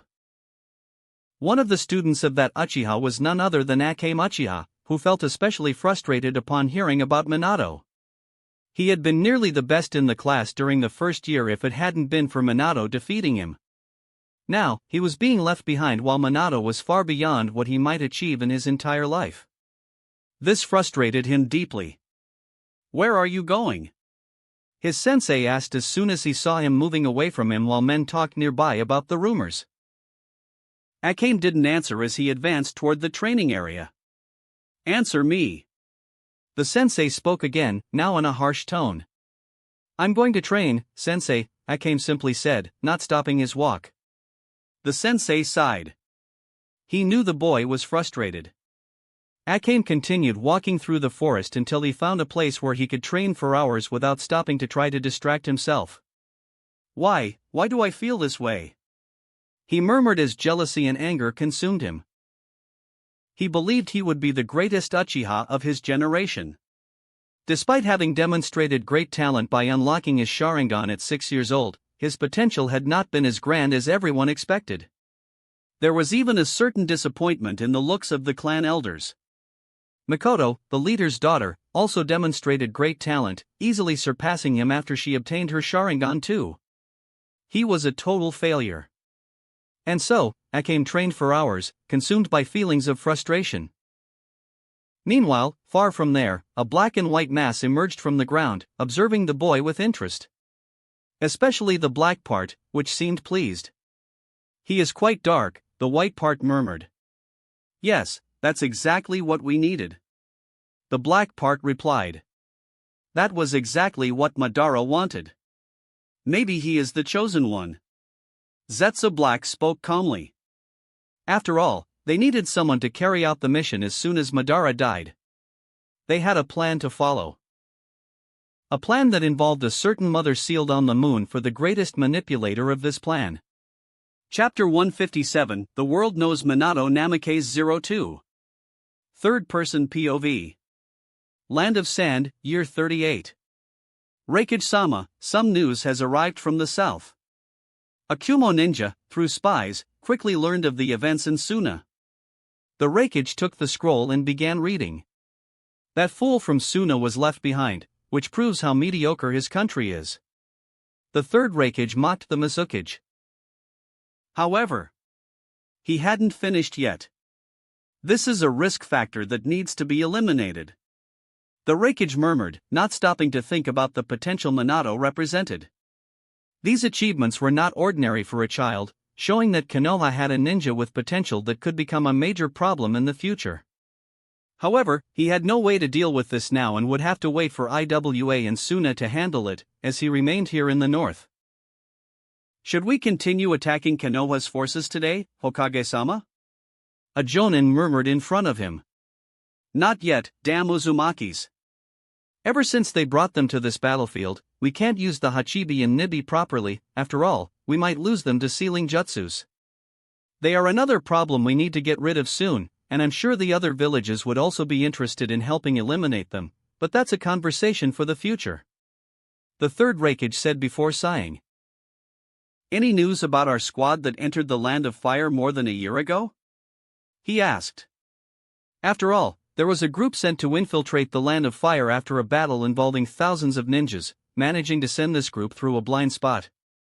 Their mission was simple: capture someone, but now that Konoha had strengthened its defense, it wasn't an easy task, and they had to find a way to enter and leave Konoha within 2 years. No news from them, my lord, perhaps they've been captured. The intelligence ninja spoke to the Raikage. Perhaps, but I still have faith that they succeeded and are just waiting for the right opportunity. He said at the end before leaving his tent. He headed to a spot in the camp, where he saw a boy training his son. He will be a good successor, but I still believe he could have someone as a partner. The Raikage looked at A, thinking about his future. Back at the northern camp, the news about Minato continued to spread. One of the last people to hear about it, due to not having any connections in the higher ranks and always being left out, was Might Due, who continued training during his free time while the other ninjas gave him all kinds of simple tasks to do, unable to refuse. During one of these tasks, some ninjas asked him to fetch water from the river while running back. I must arrive in record time, proving my youth without spilling a single drop of water, he exclaimed as he ran through the forest, with weights strapped to his legs. He quickly reached one of the northern camps and approached the Chunin who had asked him to do it. I brought the water you asked for, Due said with an excited smile. You see? You're new to the camp, but you can ask this guy for anything. He does it all, the eternal Genin always helping us out. Ha ha ha. One of the Chunin said to his colleague, looking at Due with a mix of curiosity and pity. Due was constantly doing tasks like this, even taking on some responsibilities of other ninjas, but he really didn't mind, simply smiling. That was nothing, there's nothing my youth can't do, he exclaimed and began to walk away to train, starting to leave the area. That guy is nuts. The ninja mocked before returning to the conversation they were having before Due arrived. As I was saying, this Minato Namikaze invaded Suna's village alone, fought the Kazekage and the village's bijou, and managed to survive. Can you believe that? He exclaimed. Upon hearing this, Due's ear twitched as he stopped, staring at the ninjas in shock. Before one of them could respond, Due grabbed their clothing. What did you say? Minato? Minato invaded a village, he exclaimed, startling the ninjas with the way he approached them. Hui, what is this? Let go of me. Tell me about Minato, please. Due wouldn't let go of them until he heard everything about the events Minato was involved in. At the eastern war front of the Land of Fire, Konoha's camps were spread across the eastern coast to deal with their adversaries from the sea, as they fought Kiri, with the sea being their battlefield. Initially, Kiri took down many Konoha ninjas and managed to invade the mainland, but soon Konoha responded and forced them to retreat. Now they protected the area, and the Uzumaki clan was helping Konoha, in both the east and even the north, as the Hokage had asked for their help in dealing with Kyumo's bijou. With many Uzumaki ninjas out of their country, Uzushiogakure could become an easy target, as it was even quicker for Kiri to reach than the mainland. But due to its powerful defenses, Kiri didn't dare attempt anything against the Land of Whirlpools alone. So, Kiri concentrated their attacks and advanced directly into the Land of Fire, leaving the Uzumaki's island aside. Even the Uzumaki ninjas were focused on the war in Konoha's favor, confident that their home was well protected. In one of the coastal camps, an important meeting was taking place at this moment, inside the main tent where the Hokage himself was conducting the meeting. He was surrounded by the leaders of all the other camps. So, the 7 swordsmen of the mist have retreated to the land of water. That's good, it will give us a momentary advantage, but Kiri still wants to use the bijou, which will be a problem to deal with 2 of them. Hiruzen said, as all his commanders listened attentively. He didn't even consider using Kurama, although many seemed to be expecting it. After all, tailed beasts were fighting against Konoha from all directions, but he kept the Kyubi out of use. Hiruzen didn't want to use it, especially since the Kyubi had only been sealed into a new Jinchuriki for almost 2 years, and using it was dangerous. No one could control it, and even Hiruzen wasn't confident that he could. Don't worry about the bijou, Sandaime. Someone spoke at that moment. We can fight them and control them, said a middle-aged man with red hair, a pure Uzumaki, one of the most powerful of his time. He spoke with confidence, as there was no one more capable of dealing with bijou than his clan. The 3rd Hokage nodded at hearing this. All right. Then let's focus more on the Mizukage's movements. I'll leave the bijou to you as soon as they try to attack, Hiruzen said, and the Uzumaki man nodded in agreement. Good, let's end the meeting here. Return to your posts and await orders, report any enemy movement, understood? He said to all the commanders, who nodded in confirmation and then left for their camps. This camp functioned as a model of the Northern Front, as the Hokage himself was here, and his orders were absolute, concentrating all decision-making power in his hands. One of the men who had been at the meeting and had arrived a little late stayed behind while the others left.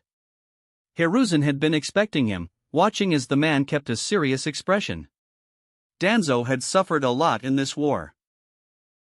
Hiruzen had come here because things were getting more difficult, dealing with so many renowned enemies. Suna and Iwa could be united to defeat Konoha's ninjas at the border, or the Raikage could be gaining territory in the north, but here, against Kiri, was where Konoha faced the most pressure from the 7 swordsmen of the mist, 2 bijou, and the 3rd Mizukage with an army of people with Kekkai Genkai. These were clans that formed Kiri's terrible army. Even with the Uzumakis, and now with Hiruzen himself acting here, it was still difficult to manage, taking care not to lose the advantage on this front. Hiruzen had never seen Konoha under so much pressure, with all the nations deciding to make the Land of Fire their enemy in this war, leading to numerous losses. Danzo had been one of these victims shortly before Hiruzen arrived to help more than a year ago. His head and shoulder were bandaged due to a serious injury suffered in a battle against the 7 swordsmen of the mist. Not even the newly formed squad, the Root, which he had trained over the past years to be the elite of the elite, could withstand the onslaught. He had only watched as they were killed by Kiri's ninjas. Danzo suffered a crushing defeat, losing most of his men, an eye, and even his own right arm. Hiruzen looked at him with a sympathetic gaze. How are you, Danzo? Hiruzen greeted him, a bit concerned and sincerely acknowledging his friend's state. What do you think, Hiruzen? I lost an eye and an arm over a year ago. Danzo replied curtly. He had lost much of his power with these injuries and was frustrated, wanting to kill any Kiri ninja that crossed his path. However, he still had to think of Konoha as one of its elders. Anyway, I'm not here to talk about myself. I want to talk about the boy in the west, Danzo added with a gleam in his eye. Hiruzen had already known about Minato for a few days, while Danzo had been a bit delayed in hearing the news since he had been at a forward post. He came here the moment he learned what had happened. Hiruzen sighed, taking out his pipe and starting to smoke before looking at his friend again. The boy is something else, isn't he? In just a few years, he's already become a war hero, saving countless lives from that poison, Hiruzen said in a calm tone. Perhaps, but that's not what I want to talk about. The situation is getting out of control. He's gaining too much attention. That's not good for us. After all, we have to think of Konoha, and there's no one better than us for that. Danzo retorted, serious. The boy just changed the course of an entire war, Danzo. What is there to worry about?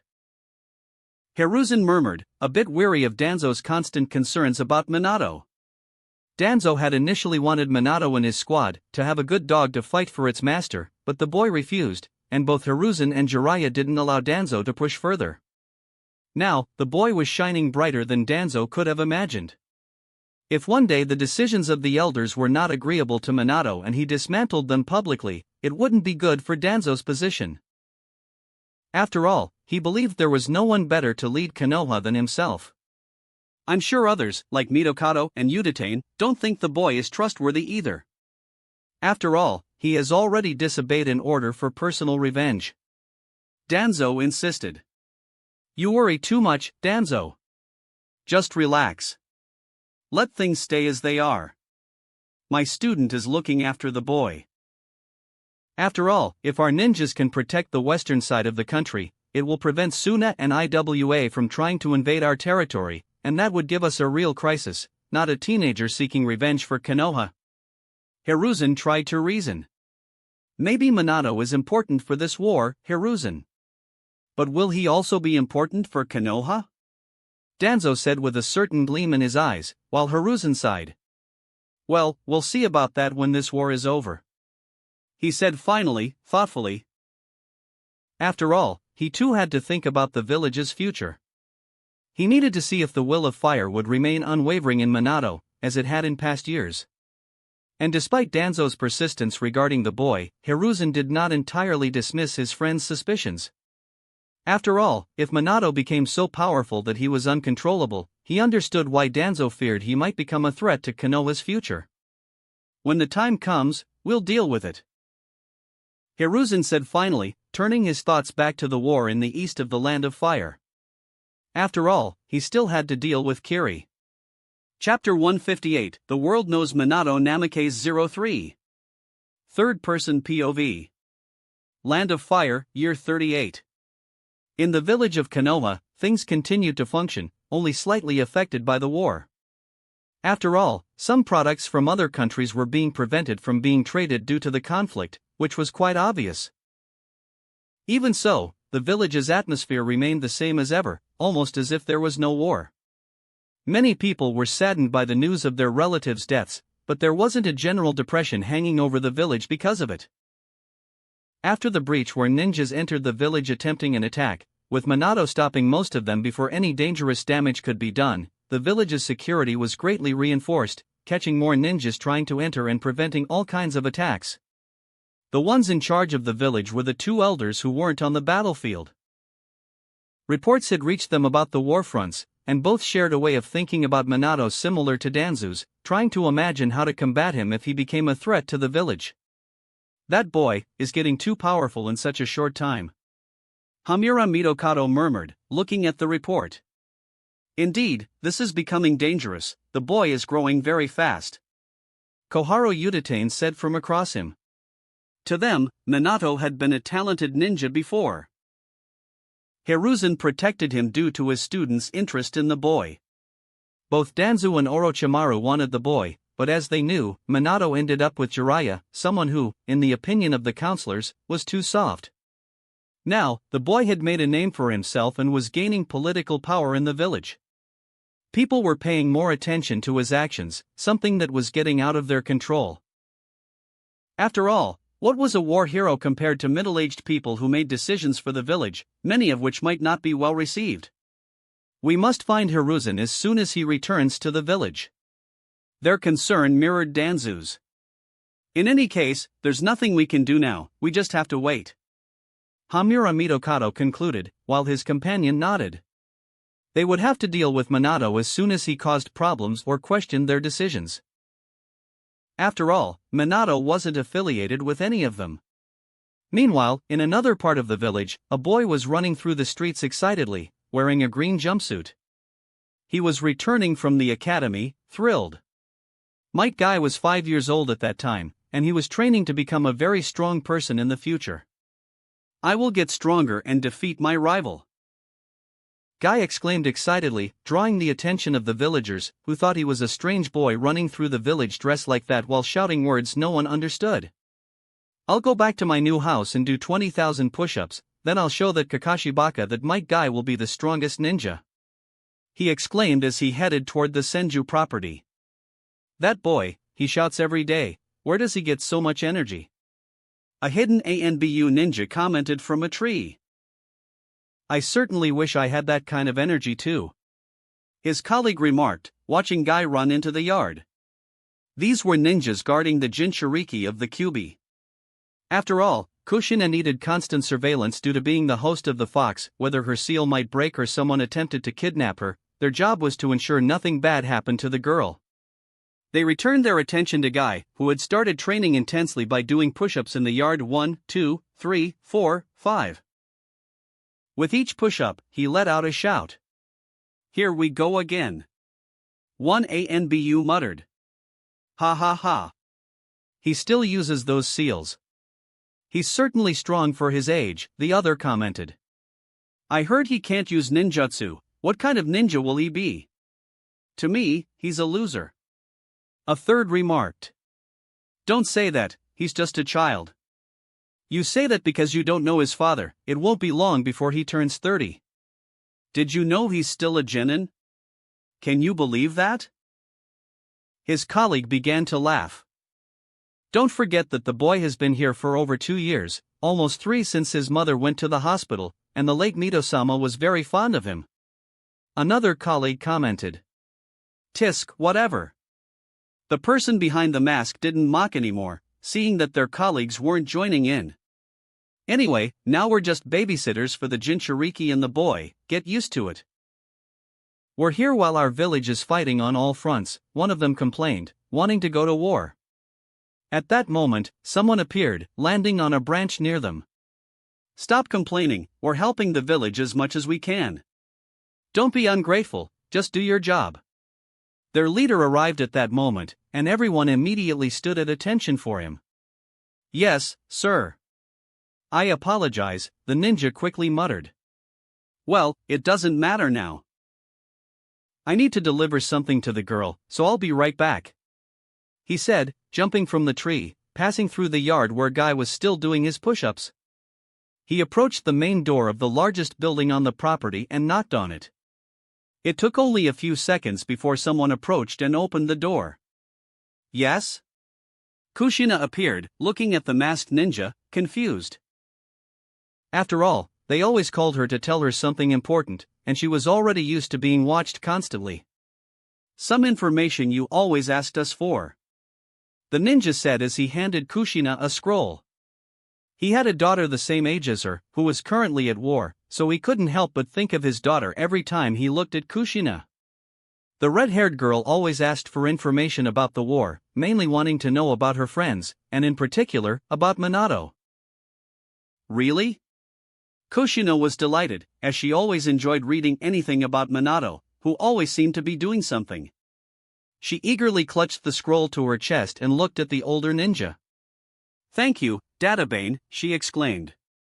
The ninja simply nodded and disappeared, returning to the group. This information had fallen into his reports, so the elders didn't know about it. Even if they did, they couldn't do much, as it was public information. Kushina nodded, now alone, about to read the scroll when she heard Guy's shouts at that moment. 188, 189, 190, 191, 192. His push-ups continued as Kushina approached. Guy! What are you doing? I have information about Minato. Don't you want to read it? She asked with a smile. Information about Minato-san? Of course, I want to, but I'll finish first, Guy declared. You never pick a small number, and I can't wait. How many push-ups are you doing today? She asked, knowing there were days when Guy would stay in the yard until sunset. Just 20,000. Guy replied before moving on to the next. Just 20,000. You're crazy, Kushina exclaimed with a grimace as Guy looked a little confused. In the end, the ANBU in the trees watched Guy stop his training and go inside with Kushina, as she opened the scroll and began reading it aloud for Guy, who loved hearing anything about Minato. Kushina. Guy. Both were shocked by the end of the report, as Minato had done something bigger than anything he had done before. He really did that? He's so strong, Guy exclaimed. Minato has the power of youth, a power I aspire to master, he declared. So, I'm going to do 100,000 push-ups.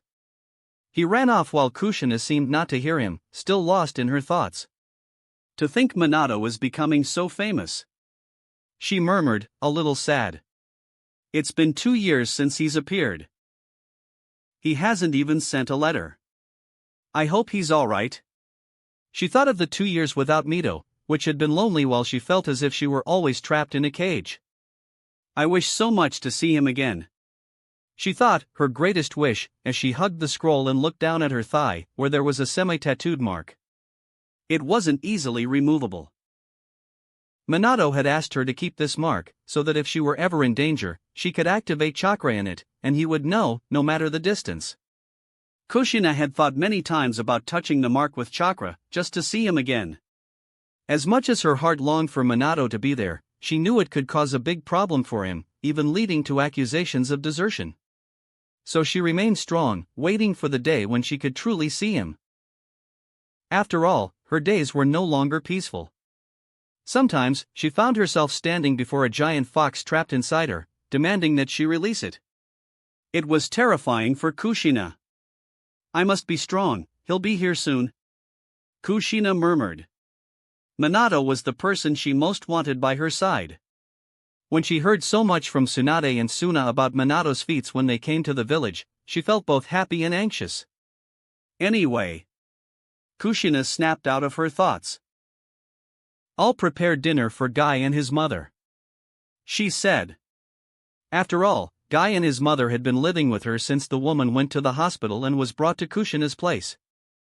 The woman's health wasn't very good, yet she was still better than before. Kushina herself treated her after learning medical ninjutsu. She spent most of her time learning to heal and studying the sealing techniques that Mito had left for her. I'll also prepare some sandwiches to take to Minato's orphanage tomorrow, she said to herself, as she often visited Madame Guerit's orphanage whenever she could. Kushina then disappeared down the hallway, while the sound of Guy continued to echo with each push-up. The ANBU kept watch over the Senju property for yet another day, hearing the absurd numbers coming from a nearly 6-year-old child saying he would become stronger and surpass someone called Kakashi, his apparent rival at the academy. At that very moment, at the village entrance. You may pass, good luck. A Konoha ninja said to some men pulling a cart into the village. They continued through the streets of Konoha, as ninjas ran across the rooftops and the marketplace buzzed with activity. So, this is Konoha. One of them said. Yes, it seems we finally entered the village, another replied, laughing. More than a year, and we finally did it. It was about time. The first one spoke again. These were infiltrated ninjas, part of an attack planned by Kumo over a year ago. They knew it wouldn't be easy to get into the village, so they decided to blend in with the citizens of the Land of Fire, showing up in a village and quickly starting to work, making money, posing as merchants, farmers, or hunters for a year. They had finally managed to enter the village without arousing suspicion. Their mission was simple: capture the Jinchuriki of the Nine Tails, and they had completed the hardest step. We have 6 months left before Reikage-sama considers us dead. So, let's set up a shop here in the coming months, monitor the possible Jinchuriki, observe her movements, her guards, and finally, act. The group leader spoke, and the others nodded in agreement. And so began the mission to capture Kushina, to take her to the village hidden in the clouds. Meanwhile, in another location, to the south of the country, Durin continued swimming as he fought several sea monsters, swinging his tail and defeating each one of them. All were knocked out, and after defeating over 100, they floated in the water. I'm almost ready for the waterfall. Durin murmured with satisfaction. Minato would be shocked by my progress. Speaking of which, I wonder how he's doing. Durin couldn't help but wonder, after 2 years without hearing from his friend. Chapter 159, Getting to Know Nagato. Third-person POV. Land of Fire, Year 39. Months had passed since Minato was declared a hero by everyone on the western frontier, and things had calmed down a bit while he remained in the northern camp, even keeping a low profile. But certainly, his actions had a greater impact in the south. It was something that brought changes, as Suna now, without the poison, began to lose against Konoha, while the Leaf Village initiated devastating attacks against Suna. They began losing much more personnel than before, as they couldn't even incapacitate their enemies, which had been their previous strategy, and Konoha grew much more confident in an open attack. The situation was far from pleasant for the Kazekage, who was having a massive headache at the moment and wanted to seek help from the north, with IWA. As for Minato, as much as he liked the Phantom Squad, he wanted to remain in the north, so he chose to stay under his sensei's command, as he could choose and be close to his original team again. He also requested not to take command of a camp while he still wanted to focus on the battlefield. Jiraiya didn't deny his request and certainly began assigning missions, as Minato wanted to spend time with his companions. It had been over a year since they were separated, and they began doing independent missions, even without their sensei, as Jiraiya was the leader of the northern camp. Meanwhile, Minato, the jonin of the team, took the lead in front of his companions. It was now year 39 since the founding of Konoha, and Minato was 13 years old. Naruto, at this age, was still learning the Rasengan. He thought about his current strength. He wasn't sure how strong the original Minato would be at this point, but he certainly knew that the Minato now was much stronger than the one from his other world. I don't have time to think about that now. Minato shook his head, pushing those thoughts away. After all, he didn't have time for that as he looked ahead, with the rain touching his cloak and people running around to take cover from the rain in the middle of a city, with the depressive atmosphere typical of any place in the land of rain. Beside him were Makoto and Hanabi, also wearing their cloaks, hiding their faces and eyes while waiting for Minato's orders. They were on an infiltration mission assigned by Jiraiya, heading towards a city in the northern part of the country in search of a meeting involving a scroll with special information about a proposal from the village hidden in the stone to aim. A proposal from the Tsuchikage directly to Hanzo, the salamander. The A-rank mission was to intercept this contact and obtain the scroll. They were hiding after Minato had guided them into the country to this point, and they had entered the city easily despite the area being heavily guarded by AIM ninjas. Hanabi, pay attention to all the information I'm going to give you, Minato said to Hanabi, who quickly activated her Byakugan. See the two men in the distance, standing in front of an alley, sitting while smoking. They are ninjas and are preparing for the meeting with the IWA ninjas, Minato said, sensing their auras. Yes. Hanabi confirmed. Great, pay attention to every point I describe on this street. On the roof, there are 3 camouflaged ninjas, 2 others are passing through the streets as civilians, but the main group is with 6 of them in that larger house on the street. Do you see the warehouse at the end of it? There are at least 16 ninjas there, Minato said, while Hanabi searched for each one of them, seeing through the walls. Yes, I can see all of them, and they are all armed, Hanabi said, recognizing all the ninja tools they possessed. They are waiting for the IWA ninjas to arrive. I want you to take them down without alerting anyone in the city, Minato said. Wait, what do you plan to do? Makoto looked at him suspiciously, noticing that he wasn't including himself. I saw something interesting and need to check it out. Don't get me wrong, I will sense everything you're doing. The moment you're in danger, I'll be there the next moment, you know that. Minato spoke, while the 2 girls looked at each other before nodding, seeing that they couldn't argue further. Besides, these ninjas might even have some jonin level among them. But you can handle it easily, Minato said confidently. Quickly, he began to distance himself from the girls. The 2 just exchanged glances before vanishing from sight, as their leader had told them to continue the task without him. They obeyed. Meanwhile, Minato walked through the streets of that city under a heavy downpour. His earlier thoughts were interrupted, not by the mission, but when he noticed a certain redhead passing through one of the streets ahead. It was a boy around 13 years old, dirty and soaked, a character of some importance in this world's story. Nagato had been trying to survive since his parents died, and as with any other day spent hungry, he went after food as soon as he arrived in the city, until he found something he could eat. He was waiting for an opportunity to steal a loaf of bread from a merchant selling some food on one of the streets. Nagato approached cautiously while the man seemed distracted, collecting payment from a woman who had bought some fruit. Nagato believed he had found the right moment and stretched out his hand. Just as his raised hand was close to the bread to grab what he wanted, the man turned to the side and, noticing the movement, picked up a stick, striking Nagato's head mercilessly with a crack echoing through the rain. Ah! The boy groaned in pain as he fell to the ground, clutching his forehead. Filthy thief! Get out of here now, or I'll beat you! The merchant threatened. But I'm hungry, Nagato said, through the sharp pain, with tears starting to well up in his eyes due to his situation. Do I care about that? Everyone is going through hard times. If you're fed, my children go hungry. The man retorted. I'm going to teach you a lesson now, boy, so you never come back here, he said, approaching Nagato with the stick, raising it again to hit the boy on the ground. I think you shouldn't do that. A voice came from beside him, making the man stop for a moment. He looked to his side and saw a hooded stranger approaching. Do you know him? If not, you'd better stay out of this. The merchant growled, still intending to beat Nagato to teach him not to steal. I think you should think twice before continuing. After all, you might regret it for the rest of your life. The stranger spoke again. The man looked confused and irritated by what he considered a threat. But as soon as he saw the stranger's eyes, he felt a certain shiver, realizing that those blue eyes were clearly of a killer accustomed to taking lives, hundreds of them.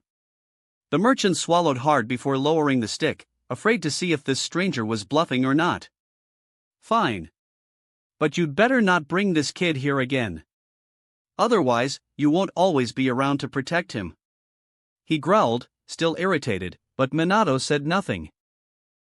He simply continued staring at him while the man lowered his head with a mix of frustration and fear. Then, Minato turned his attention to the boy, who looked at him curiously, his eyes hidden by his red bangs. An Uzumaki here even before the fall of the Land of Whirlpools. Could Madara have captured his mother to give birth to a boy here? Minato thought, observing the boy, as the boy's eyes were the legendary Rinnegan, belonging to none other than Madara Uchiha himself. Hey, kid, come with me. I'll give you something to eat, Minato said simply, walking away while Nagato continued to watch him for a while. The merchant was still nearby, glaring with clenched teeth, so it didn't take long for Nagato to wipe his tears and get up to follow him cautiously, as he hadn't sensed any malice in Minato's voice. As soon as they entered an alley, Minato took out some fruits hidden inside his cloak and handed them to the boy.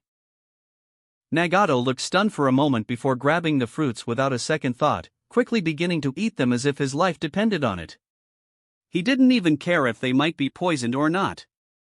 Minato just stood there silently. After all, he understood the kind of suffering that boy had endured. He might have been in the same state, having the same reaction, after going many days without food. Minato never forgot about Nagato's existence and knew that Jiraiya, sooner or later, would find him. Minato hadn't intervened in the boy's life because, at that moment, he didn't have the skills to deal with the Zetsus, and Madara might have been watching him all the time. There was also the matter that if Nagato wasn't with his companions, he would never become who he needed to be. So, Minato made the choice not to interfere, knowing that this war would be a crucial moment for the future, and even though he was in constant danger, Zetsu would never let the boy die. Thus, Nagato would survive this chaos. While Nagato finished eating the last piece of the first apple, he reached for the second apple that Minato had given him, but his gaze fell on the blonde, analyzing him, even under the cloak. Nagato noticed the blonde hair, blue eyes, and that they seemed to be the same age, but the look in their eyes was completely different, like water and wine. One was currently a hero of a nation, while the other was a lone boy, starving and trying to survive without any power to change his reality.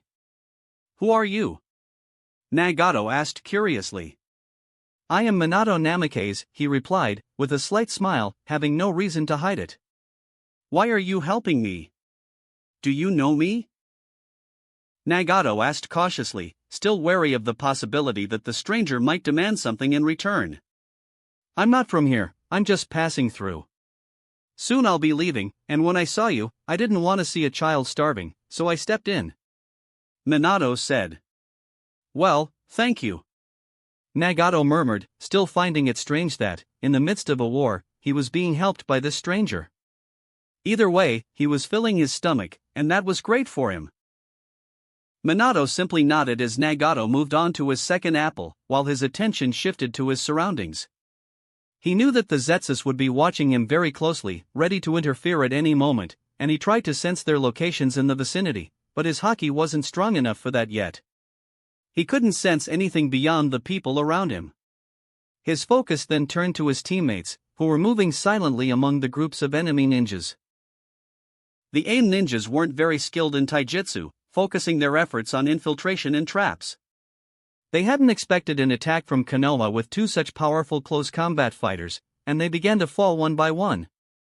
And Minato also played his part in the girls' taijutsu training over the past few years, but seeing that they were starting to draw attention from other ninjas, he knew the conflict could spread and eventually draw the city's attention. Minato sighed as he began to stand up, taking out a piece of paper with Fuinjutsu symbols. "I'll teach you something," Minato suddenly said as Nagato stopped eating, looking at him confused. "Take this." He handed the paper to Nagato. "What is this, sir?" Nagato murmured, confused. "This will keep you from going hungry for a while," Minato said as he showed a finger, its tip covered in chakra, before touching the center of the paper in front of Nagato. Boom! A small puff of smoke revealed a piece of bread much better than those from AIM, as it was cultivated in the land of fire. "What is this?" Nagato murmured, a bit startled. "This paper just contains food. It's something simple I made while studying Fuinjutsu. It works even for those who have no knowledge of Fuinjutsu, or they can activate it by releasing a bit of chakra. I'm sure you saw how I did it," Minato said, knowing that those Rinnegan eyes could see chakra flow. "You'll need to learn this now. No great mastery is needed, just manifest the chakra on the paper, and that'll be enough to get food from inside, understood?" Minato spoke with a smile. "But..." Nagato was lost. He had clearly seen Minato releasing his chakra, with the blue filling the dark world he sometimes saw with lines. "Unfortunately, you'll have to practice it alone. It won't be hard, especially when the reward is you not going hungry. Now take it, kid, and keep surviving, understood?" Minato said, while Nagato looked at him curiously, not understanding why he was being helped like this. Before Nagato could say anything, Minato simply disappeared, making the boy open his Rinnegan eyes in surprise, wondering what had just happened and where Minato had gone.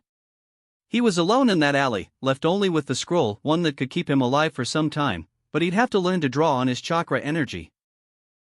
He had only seen Minato do it, so he'd have to learn on his own, but Minato believed he could learn it easily. But what was that? Was he human? Nagato murmured internally. After all, in his dark vision, the blue chakra had shone at Minato's fingertip, but the rest of his body was a glowing golden, almost bothering him, and he could have sworn he'd seen two eyes of that light on the stranger's body, like a demon. As for Minato, he reappeared among the enemy ninjas inside the warehouse, using a Raijin seal attached to the girls. He emerged and knocked out two AIM ninjas, surprising everyone, while they had no time to react, startled by this. He threw his kunai in all directions. Before the other ninjas could figure out what was happening or attempt to create real chaos, Minato began reappearing among them, moving through the air and teleporting around, knocking them out one by one, before landing on the ground. In the next moment, as Minato reappeared in front of the girls, all the enemy bodies began to fall unconscious a second later, while Hanabi and Makoto looked at him with a sigh, already used to this kind of sight. Chapter 160, The Seal's Request. Third-person POV. Land of Fire, Year 39. "Well, it seems we got them," Minato commented, looking at all the bodies scattered and lying unconscious on the ground while he removed his cloak. The girls watched him, raising an eyebrow. Makoto and Hanabi just stared at him for a few seconds before the former took a step forward. "Anyway, what should we do now?" Makoto approached. "Let me see." Minato searched for someone who seemed to be the leader, then grabbed him before waking him up with a slap.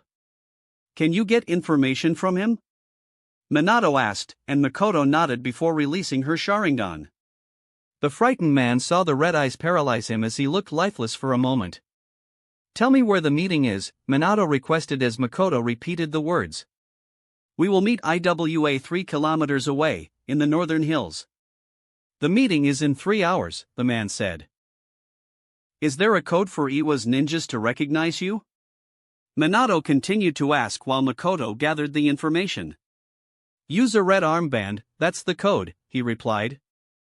Alright, put him back to sleep, Minato said, and Hanabi did so as the ninja collapsed to the ground. Now we have a way to deceive them, let's wait after cleaning up this mess. Minato summoned several clones, and they proceeded to tie up all the AIM ninjas. What were you doing? Hanabi approached while Minato's clones finished the work. I saw an interesting child, I hope they're okay for a while. Anyway, we'll have to wait a few hours, Minato said in the end. The girls simply agreed, not asking further questions, as the hours passed until it was time for the meeting. At that moment, from the warehouse window, a group of 20 AIM ninjas, led by someone wearing a red armband, moved out silently before any citizen could see them and left the city. They headed north, quickly spotting the hills where a group of ninjas in Stone Village uniforms were already waiting. The AIM ninjas approached, landing a few meters from them. You're Hanzo's ninjas. A fat man from the Stone Village spoke. Yes, we're here for the scroll for Hanzo-sama, the ninja said, his voice muffled behind his breathing mask. Of course, a direct message for the shinobi demigod of the ninja world. The man spoke with a smile, though there was a certain tension in the air, his gaze falling to another stone ninja who was staring intently at the AIM ninjas. It was at that moment that a sharp sound came from one side as 2 arrows flew at high speed towards the 2 groups, piercing the trees near them without making much noise. Enemy attack, the stone ninjas exclaimed. Prepare for battle, the AIM ninjas also shouted. Figures emerged from the forest as ninjas wearing black cloaks appeared, not showing their affiliation, beginning to surround the 2 groups. It seems we've been discovered. You were followed, the AIM ninjas accused. It wasn't us, the fat man said, while the ninja beside him looked strangely at the situation. This is odd. I feel like they're clones, but I'm not sure. The stone censor murmured. Even the AIM ninjas seemed like clones, but it was strange. What do you mean? His companion asked. Here they come, an AIM ninja exclaimed. In the next moment, a fight broke out as the cloaked individuals advanced with kunai, more and more arrows flying from the forest. The distance between the AIM and IWA ninjas was finally broken as they fought against their enemies together. That was until one of the ninjas in black was struck, turning into smoke. He was a clone, the IWA ninjas commented. Yes, unfortunately for you. The AIM ninja suddenly spoke before attacking the IWA leader, catching him by surprise as the others attacked everyone else. Why are you doing this? The ninja tried to argue, but he was quickly knocked out before using any jutsu. Nothing personal, just doing our mission, the AIM ninja spoke calmly to the fallen ninja while the others looked stunned. Thus, both the AIM ninjas and the ones in black fought against the rest of the IWA ninjas, defeating them after a few moments. This strategy was due to Minato not wanting to reveal the Raijin or draw attention to the surroundings, with the enemies using jutsus to report their position and the confrontation. After all, he knocked out any ninja who tried to make hand seals.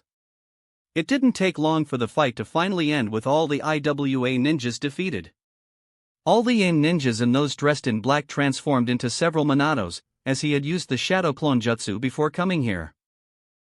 That was quick. Makoto appeared at that moment. Though she hadn't participated in the combat, she commented. The person who came after her had played a greater role, while Hanabi appeared soon after with her bow.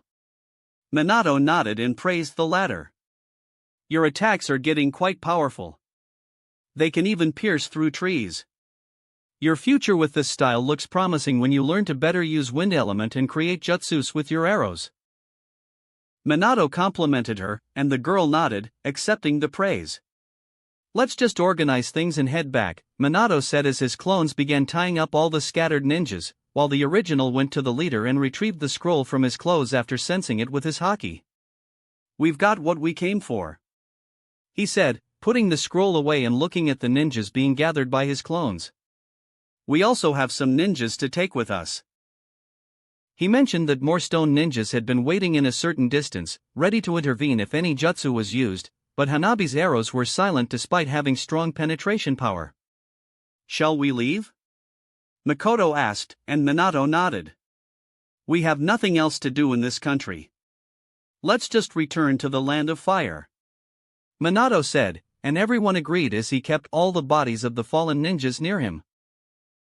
Makoto and Hanabi touched his shoulders while he made the Raijin seal, making everyone disappear at that moment. It was then that Minato appeared with everyone, surprising the people around as they looked curiously at Hanabi and Makoto wearing Leaf Village vests, with IWA bodies lying tied up in the area.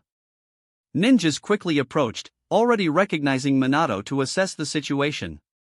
It wasn't the first time Minato had done something like this, appearing on the spot. Minato, I see you got a good batch this time, a ninja commented, looking at the fallen bodies with satisfaction. They could use these prisoners to gain something from IWA or even exchange them for captured Konoha companions.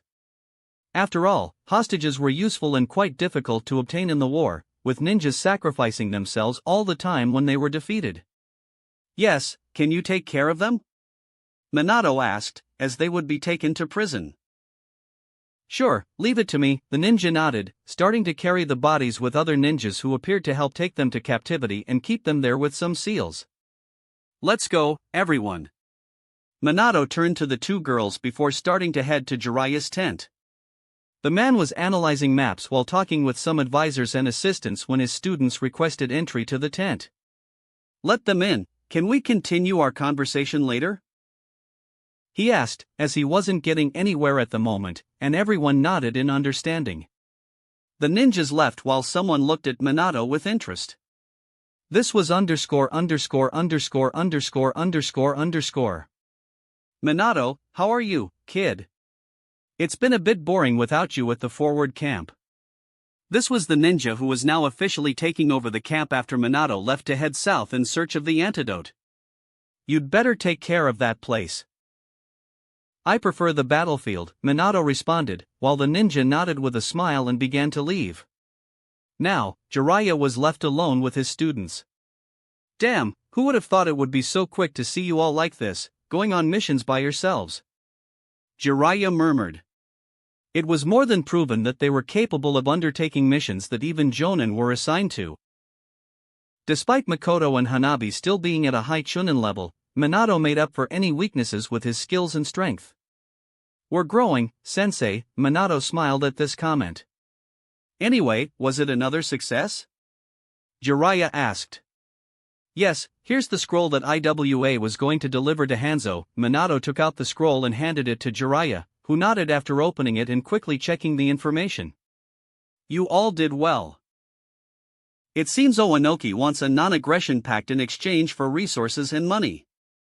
I need to pass this to intelligence, Jiraiya commented before closing it and turning back to his students. I just need a report now, he said. Can you do the report? Minato asked Makoto, as she was used to doing it when he couldn't. Yes, the girl nodded.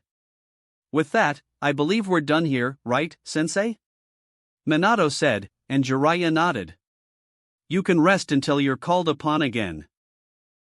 It will take a few days, so enjoy it, he said, and they all nodded. But just as Minato was about to take his first step, he felt something coming from the east beyond the camp, something he had feared happening, but it was happening now. His Raijin seal was calling for help. He knew very well to whom the seal belonged, and she wasn't in Konoha anymore. Something wrong? Jiraiya looked at Minato, noticing that something had happened. Jiraiya-sensei, I ask for permission to be away for a few weeks, Minato said. Jiraiya looked at him with confusion. What are you talking about? He asked, even his companions looking bewildered at Minato. Kushina is in danger. She's activating the emergency seal I placed on her. I'm going. Minato simply said this and disappeared the next moment, leaving Jiraiya, Makoto, and Hanabi standing there, stunned.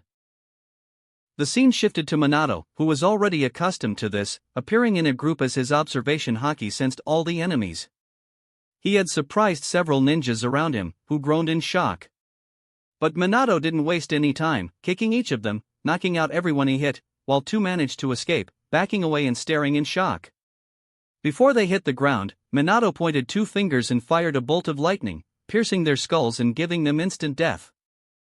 He lowered his hand towards the forest and fired 5 more lightning bolts, more powerful than usual, causing several explosions around the area, illuminating any enemies until finally, everything was clear. He finally landed on the ground the next moment and looked at the girl, who stared at him in surprise, her hands tied behind her back, being taken north with the intention of imprisoning her in Kumo. Minato. She looked at him for a moment, tears beginning to fall from her eyes, and she ran towards him in the next instant. That wraps up this part of What If Transmigrated as Minato Namikaze. Thanks so much for listening.